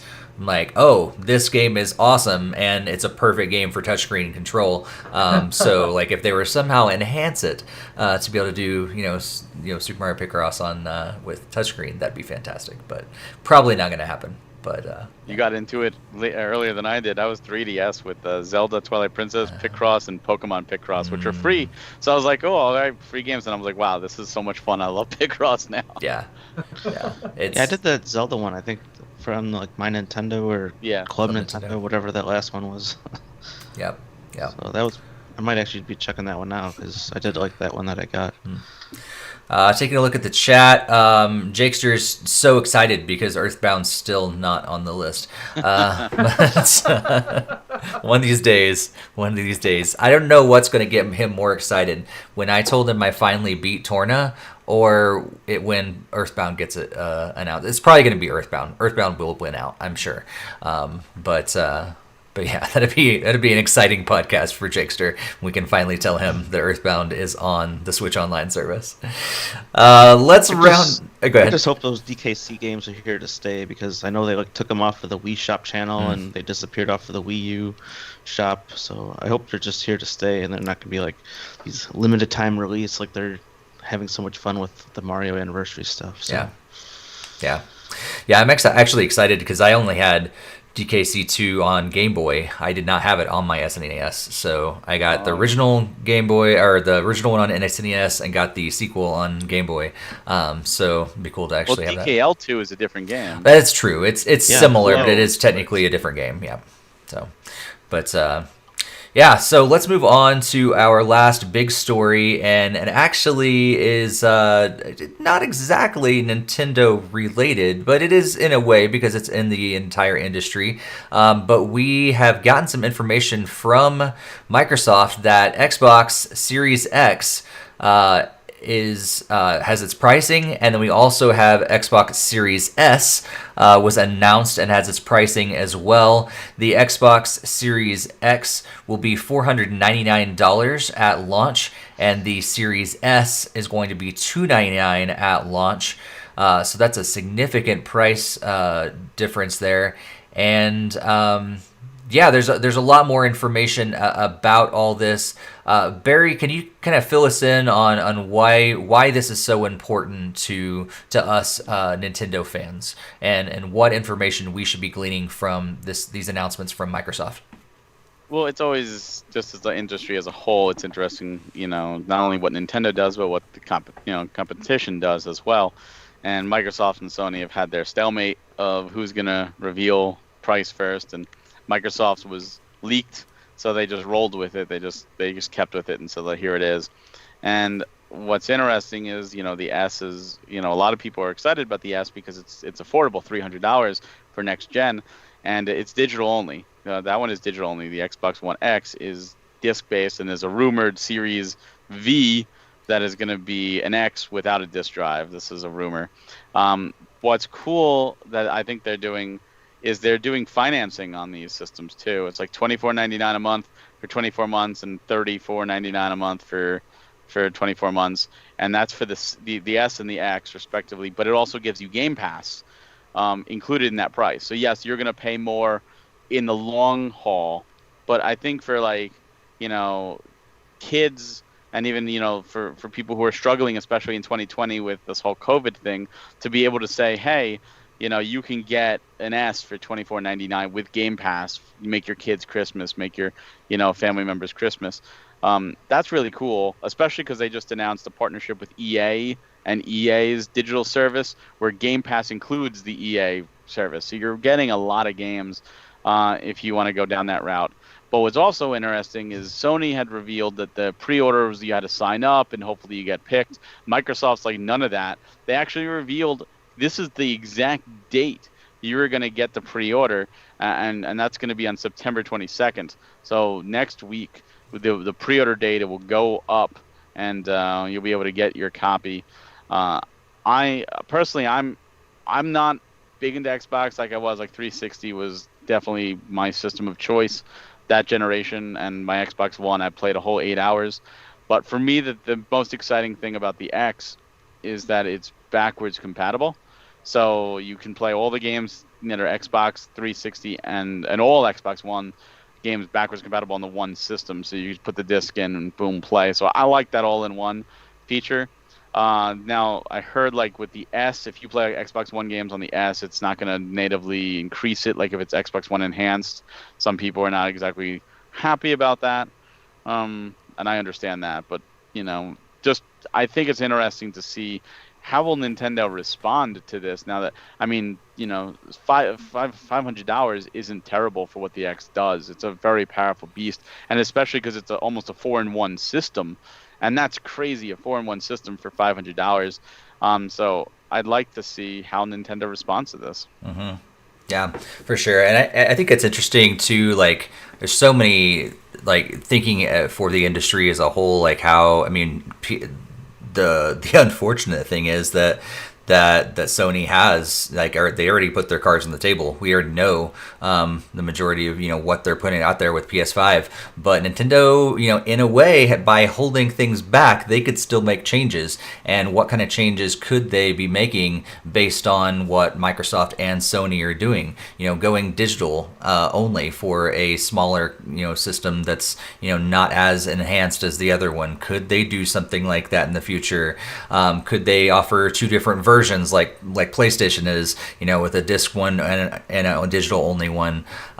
Could they, have some sort of service like Xbox is, with having, they don't have their own Switch, but now you can soon actually, I think it did launch, right, the streaming service, so you can now kind of have a Switch-like experience on your mobile phone, as long as it's an Android. Yep. But yeah, so it's interesting where they're going, for sure. Greg, any thoughts about what Microsoft has announced? Yeah, it's definitely, it seems like they're really know what they're doing. I mean, they're putting a version of next gen out right at the Switch's price, so that's gonna be kind of troublesome for Nintendo if they're not gonna be able to drop the price or have their own like next gen console. So that could be a pretty competitive holiday season. So obviously the Switch has like the huge catalog of games, and that might be an edge over that equal version. But if the more expensive one, the X, has all the complete backwards compatibility, that's Nintendo used to strive for that on Wii and Wii U, and then they kind of dropped all of that. So it'd be kind of nice if we got something that could, like, you could still play GameCube games and Wii and Wii U and have a cartridge slot for Switch and like 3DS. That'd be incredible, but that's just a pipe dream. So that is a real pipe dream, especially with all the different control functions differently. Yep. Yeah. That's why you shouldn't change your controller every single time around. That's why Xbox new controllers basically just added an extra button. That's about it. Yeah. So yeah. Galen, what are you thinking about all this stuff that Microsoft has announced? Well, let's see, how dramatic do I want to make this? The die has been cast, the wind is starting to blow, and the ships are sailing out for the war of the consoles. Hey! Yeah, I mean, it was an inevitability that it was really this weird kind of time-crunched countdown that was going on between Sony and Microsoft. It's the weirdest game of chicken that I've ever, passively paid attention to. So it's nice to see that, yeah, okay, at the end of September, we're going to have more information on both of these consoles. I will be completely honest, I am a little bit worried as to the way that the gaming community, for a vast majority of gamers, how this is going to impact things going forward. Because both Microsoft and Sony have had a very, I almost want to say, elitist view on the release of their console, the importance of their own system, and what it's going to mean for gaming going forward. Microsoft has been pushing so hard for, we want to create this games as a service kind of community. We want this system that's going to be able to rival a lot of the PCs that are out there. Whereas on the other end, you've got Sony who's saying, hey, you know what? You have to reserve a spot to maybe pre-order. You're going to be lucky if you can get that going on, which it's an answer, but it seems very tone deaf considering everything else that's kind of going on in the world right now. And I'm actually not that excited with Sony or with Microsoft coming out with their financing plan for for their console. Like, it seems like on paper a good idea, but the reality of what their target audience is, primarily teenage to early 20-something gamers, people who are just getting an expendable income for the first time that they feel like they can actually blow on this kind of stuff, which they got me with the 360. Yeah, I was there. I remember back when I was anyway. But it seems like a very capitalistic evolution of where gaming is going to be, and a lot of the problems that I feel we have with the industry is that kind of big name, capitalistic idealism in the industry as a whole. So, it was inevitable in a lot of ways, because when you have video gaming as a community is now the most profitable media out there, far surpassing music and movies and everything like that. But it's sad to see that things are going kind of downhill, personally, for me. And it's a lot harder for me to kind of hold on to that idealism of games are just supposed to be games, and games are supposed to be a fun escape. My only reprieve from all of this is Nintendo, which it's one of the reasons why I feel passionate enough to, talk about Nintendo, even on a podcast format. By the way, haven't mentioned it before, Nintendo Everything Pod. We have episodes every Sunday. But no, I really want to see what Nintendo does to kind of keep gaming honest. That seems like a very weird statement to say, but it's the easiest way that I can think of saying it. Yeah. So. Yeah, I'm right there with you, and I think I'd add as well, not only keep it honest, but keep it fun. I feel like exactly. Like I look at both the PS5 and the Xbox Series that is coming out, and I'm not excited. Like, it doesn't make me. I mean, sure, they can push some better graphics and maybe pushing frame rates and different things, but I'm like, what is getting me excited about playing video games again? And I think as of right now, Nintendo is the only one that's actually consistently doing that for me. And I think that's where it is. It's keeping them at their core of like why we play video games. It's not this elitist thing and everything else that it's become, like you were talking about. Well, and I think part of it. Sorry, go ahead. I was just gonna chime in. It just kind of reminds me of like when the PlayStation 4 and the Xbox One launched. So it was like Xbox One had like that they announced first, and then PlayStation just like ripped them apart. Like, oh, well, our system is not going to be this. It's not going to be digital only. It's not going to be DRM. Like all those other things that like they just like shredded them apart. And I think that's why they had this chicken race this time around, because Microsoft didn't want to be like, well, if we let the cat out of the bag now, then Sony can just pull another one on us, and Sony might feel like, well, we did that to Xbox last time. Maybe they're going to get us. And like, Sony has always been surprisingly sassy when it comes to their product launches. So and arrogant. Yeah, Very arrogant. a little bit. Yeah. So. Yeah. But no, kind of going back into gaming, about what you were saying about keeping it fun. I think about some of the most popular games, but also some of the most profitable games that are out there right now, like Fortnite, Minecraft, things like that. Those are games that don't have a whole lot of demanding specifications. I mean, the fact that I can play both of those on my phone is amazing. So it's very strange to see both of these companies focusing so heavily on the technological improvements of their systems where, Nintendo has been more reserved and been holding back on a lot of those and focusing on that innovations. But it seems like where Microsoft and Sony are focusing on one side, Nintendo is focusing on the other. I just want to see everybody find that middle ground there. Yeah. 100%. Yeah, absolutely. Yeah.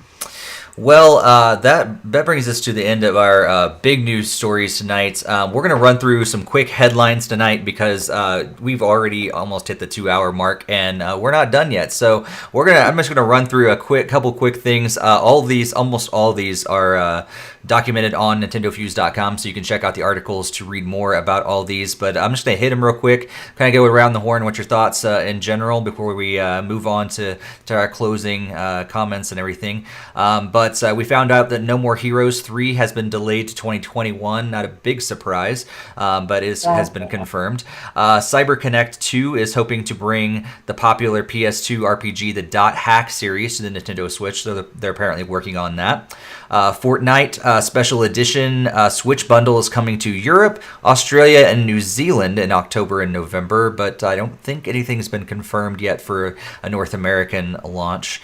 Correct me if I am wrong, but I think we're still holding out on that. This one actually includes special edition graphics and things on the Joy-Con and the actual dock and things like that. The last one was just kind of a tie-in, and that was about it. But this one's more special edition.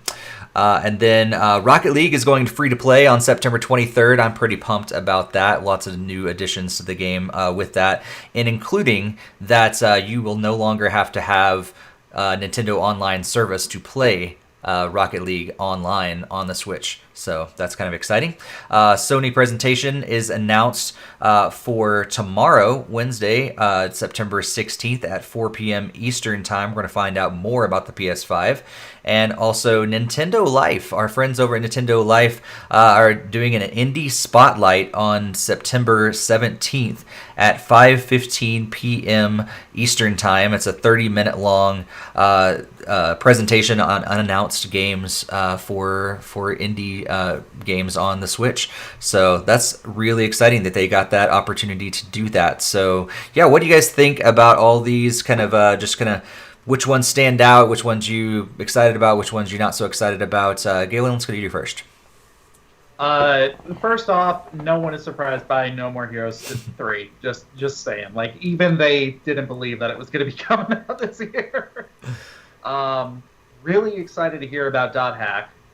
That was I had tons of friends who were super into that series, but they always hoarded all of the games themselves, and they always said, "No, don't buy it. I'll let you borrow it when I'm done." Still waiting. I'm still waiting. The only other thing that really kind of strikes out at me is the interesting to see that there's a Fortnite Switch coming out. I took a look at the designs of it. I don't get Fortnite. I don't get the logos. It's just so... It's a game where you run around and shotgun people in the face. Why are there these cute, characters all over it? I don't get the Fortnite. What's up with this Fortnite? And can I do the floss? That's half the game. Am I hip with the kids now? I'm sorry, that's my old man rant. So get off my lawn. Yeah, get off my lawn. You're blocking up my wifey. Nice. Barry, what do you think about all these announcements? Just run through them quickly in order. No More Heroes 3, as Galen said, no surprise it's delayed. It's sad that it's delayed, but I'm happy to hear that it's still being worked on. I'm waiting for that announcement of 1 and 2 being brought to the Switch to go with it. CyberConnect 2, they're a great developer. I love a lot of their games, and the Dot Hack series is a very special series to me. I fell in love with it back in the PS2 days. I have every incarnation of the anime. I have every book put out. I've read them all. I've got all the different OVAs. I've got all the different releases of both the originals and the GU games. And I think this was specifically for the GU games. But I would love to see these go to the Switch. These are so much fun. They're mock MMO RPGs. So they play like an MMO, but you're completely offline, and you like log out of the game and check the message boards and like talk with people, other characters. It's so cool, and it ties in with the series, and it is just such a cool idea, and I would really like to see more love to the series. So absolutely bring them to the Switch. The Fortnite Special Edition doesn't do anything for me, but I could already hear Hassan doing his pre-order for his Joy-Cons. True, you gotta get the Joy-Con. Especially because he loves Fortnite anyway, so it works. Rocket League free-to-play, that's awesome. I'm really happy for those Rocket League players, and I'm happy that more people might join, especially not having to have Nintendo Switch Online. It's one of those games that I've wanted to try. I just never had the time, and I'm kind of scared to get into another online style game because I already played 14. This won't cost you any money though. It's free. I already own it. I already own it twice on the Switch. I own both physical versions of it, so you can play it on PC for free now, and it's a better experience. But it's just something that I just didn't have the time for. But I'm happy again for all those people. Sony announcement of their presentation is right on cue. Now that Microsoft has ended the game of chicken, Sony's like, all right, now we can finally talk. That is tomorrow. I am excited to watch that. I'm really interested to see what they bring to the table. There's rumors that Final Fantasy 16 will be shown off, so I really want to see if that's real, because I love that series and I hope it's not like 15. So there's like rumors that they're lowering the price to compete, and they're not really happy about it. Like they wanted to charge like $600, now they got to lower it to $500. So I'm really kind of interested to see where they go with that.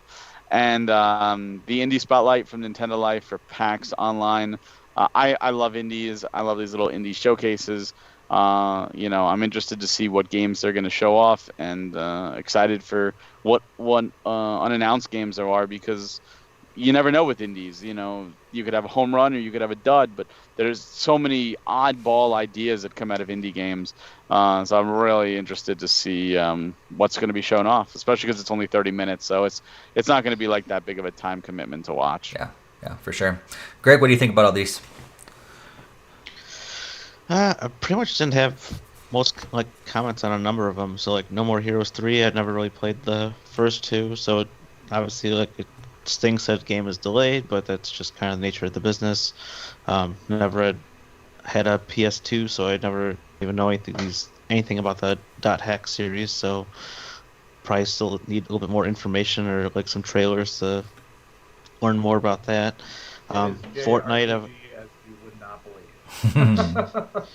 Yeah, but when Barry was saying the letters MMO, that was kind of scaring me away, because I haven't really enjoyed those kinds of the RPG side of it. I prefer games that have an endpoint.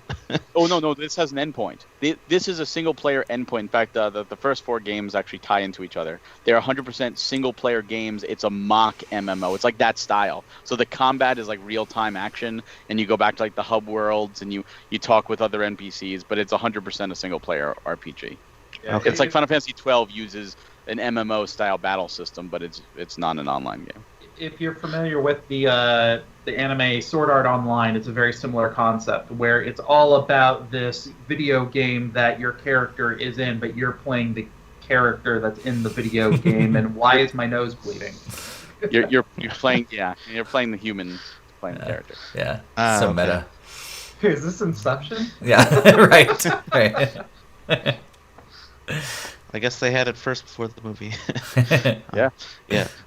Fortnite had already ranked as a dud the first time it came out on Switch, so definitely don't really care about the special edition. I know Hudson's probably rolling his eyes at that comment as well.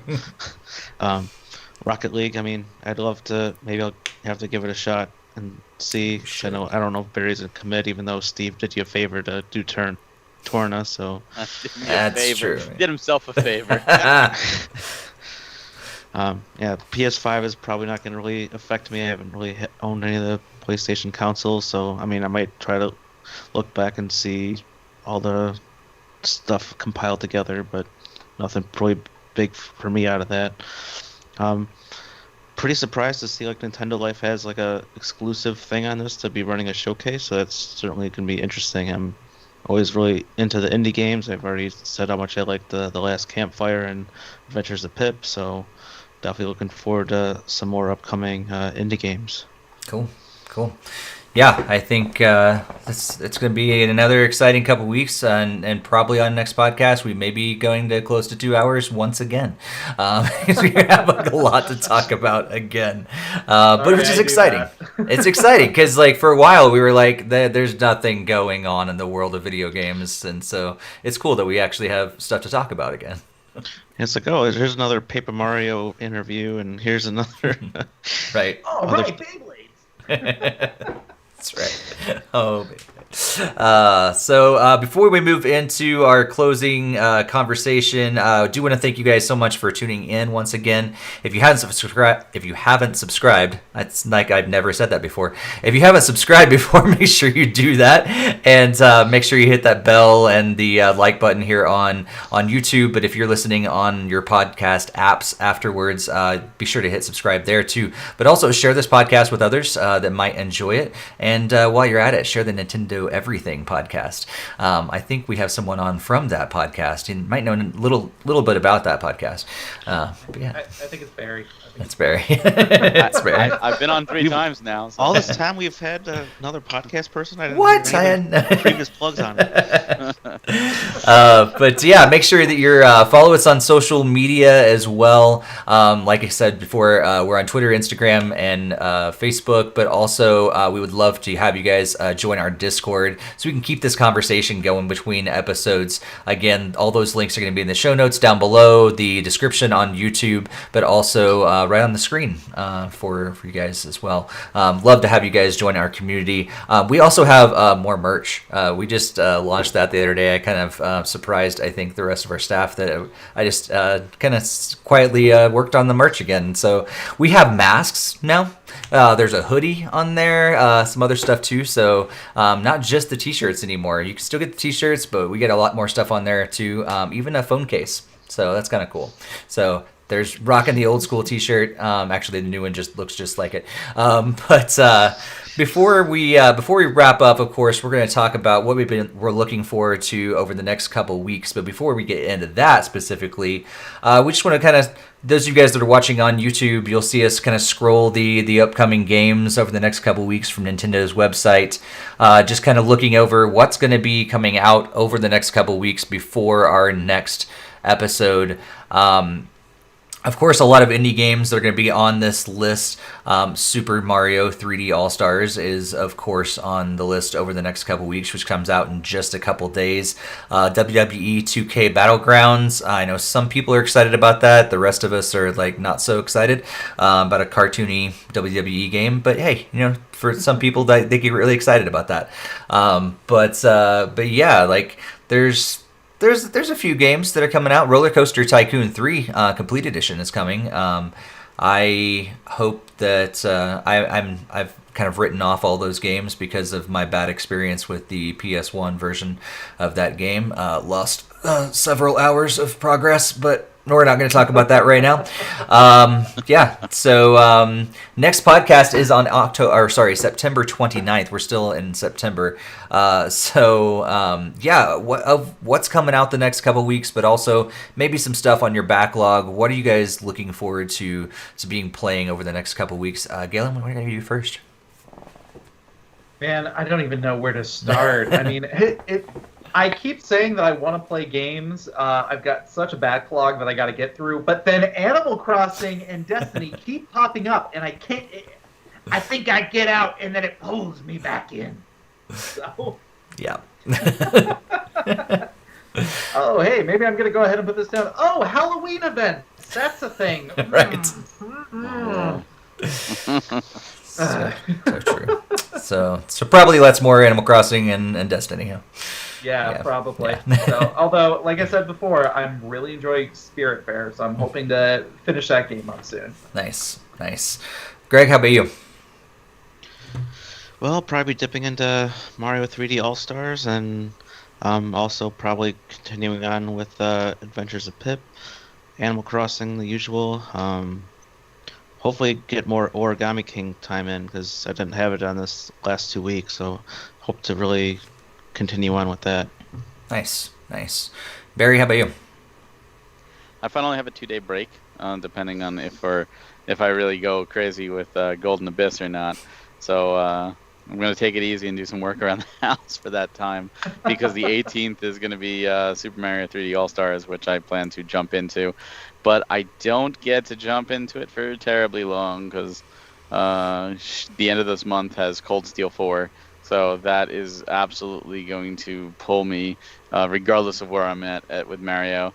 I was looking at the list. One game I'm excited to see, and I won't be getting it right now because it's digital, but I'm excited to see Bacon Man on there. And I'm excited to see that because I first saw that at Play NYC. So I actually got to sit and talk with the developer a bit and check out the game in its earliest stages. So I'm happy to see it not only finally complete, but also join the Switch. I think that's awesome. So congratulations to getting that game, fully published. But yeah, it's gonna be a fun time. I might play a little Tin and Kuna, which just came out as well. That looks really cute. It depends on how fast I go through the Mario games before Cold Steel, because I don't want to really start a game 2 days before I know Mario's there. So it's like just Animal Crossing stuff, and you reminded me of the Halloween event. Like, oh great, October, I'm totally gonna have to do stuff there for that. But yeah, it's mainly that. Yeah. Cool. Jakester says in the chat that he's hoping Amazon does send him a copy of Mario, but we'll see. Yeah, it's true. We didn't even talk about all the canceled and delayed or whatever pre-orders. So yeah, I've got mine pre-ordered. We'll see what happens. Greg's guaranteed because he's got a digital pre-order, but those of us that got physical ones, we hope that they work out. We'll see, I guess. Yeah, I'm going to be playing, definitely, I'm excited about the Rocket League updates and things too. Some of the other things that are coming in the game with all those, with the free to play and all the cross-platform stuff that's like Epic's like fully taking over now. And so they're going to like allow us to share your progress between systems and everything too. So I'm excited about, taking all my progress from Switch and actually then playing on my Xbox, because I prefer playing on Xbox, but I just have more progress on the Switch. So now that I can actually just bring that stuff over and it synchronizes and everything. So that'd be fun. I'm going to be hopefully jumping into Evergate. I bought it like the day that it came out and haven't touched it yet. So I am excited about playing it, but I just haven't done it yet. And then I did pick up a free game on the eShop the other day. I think it was temporarily free. I don't know if it still is or not, called Swaps and Traps.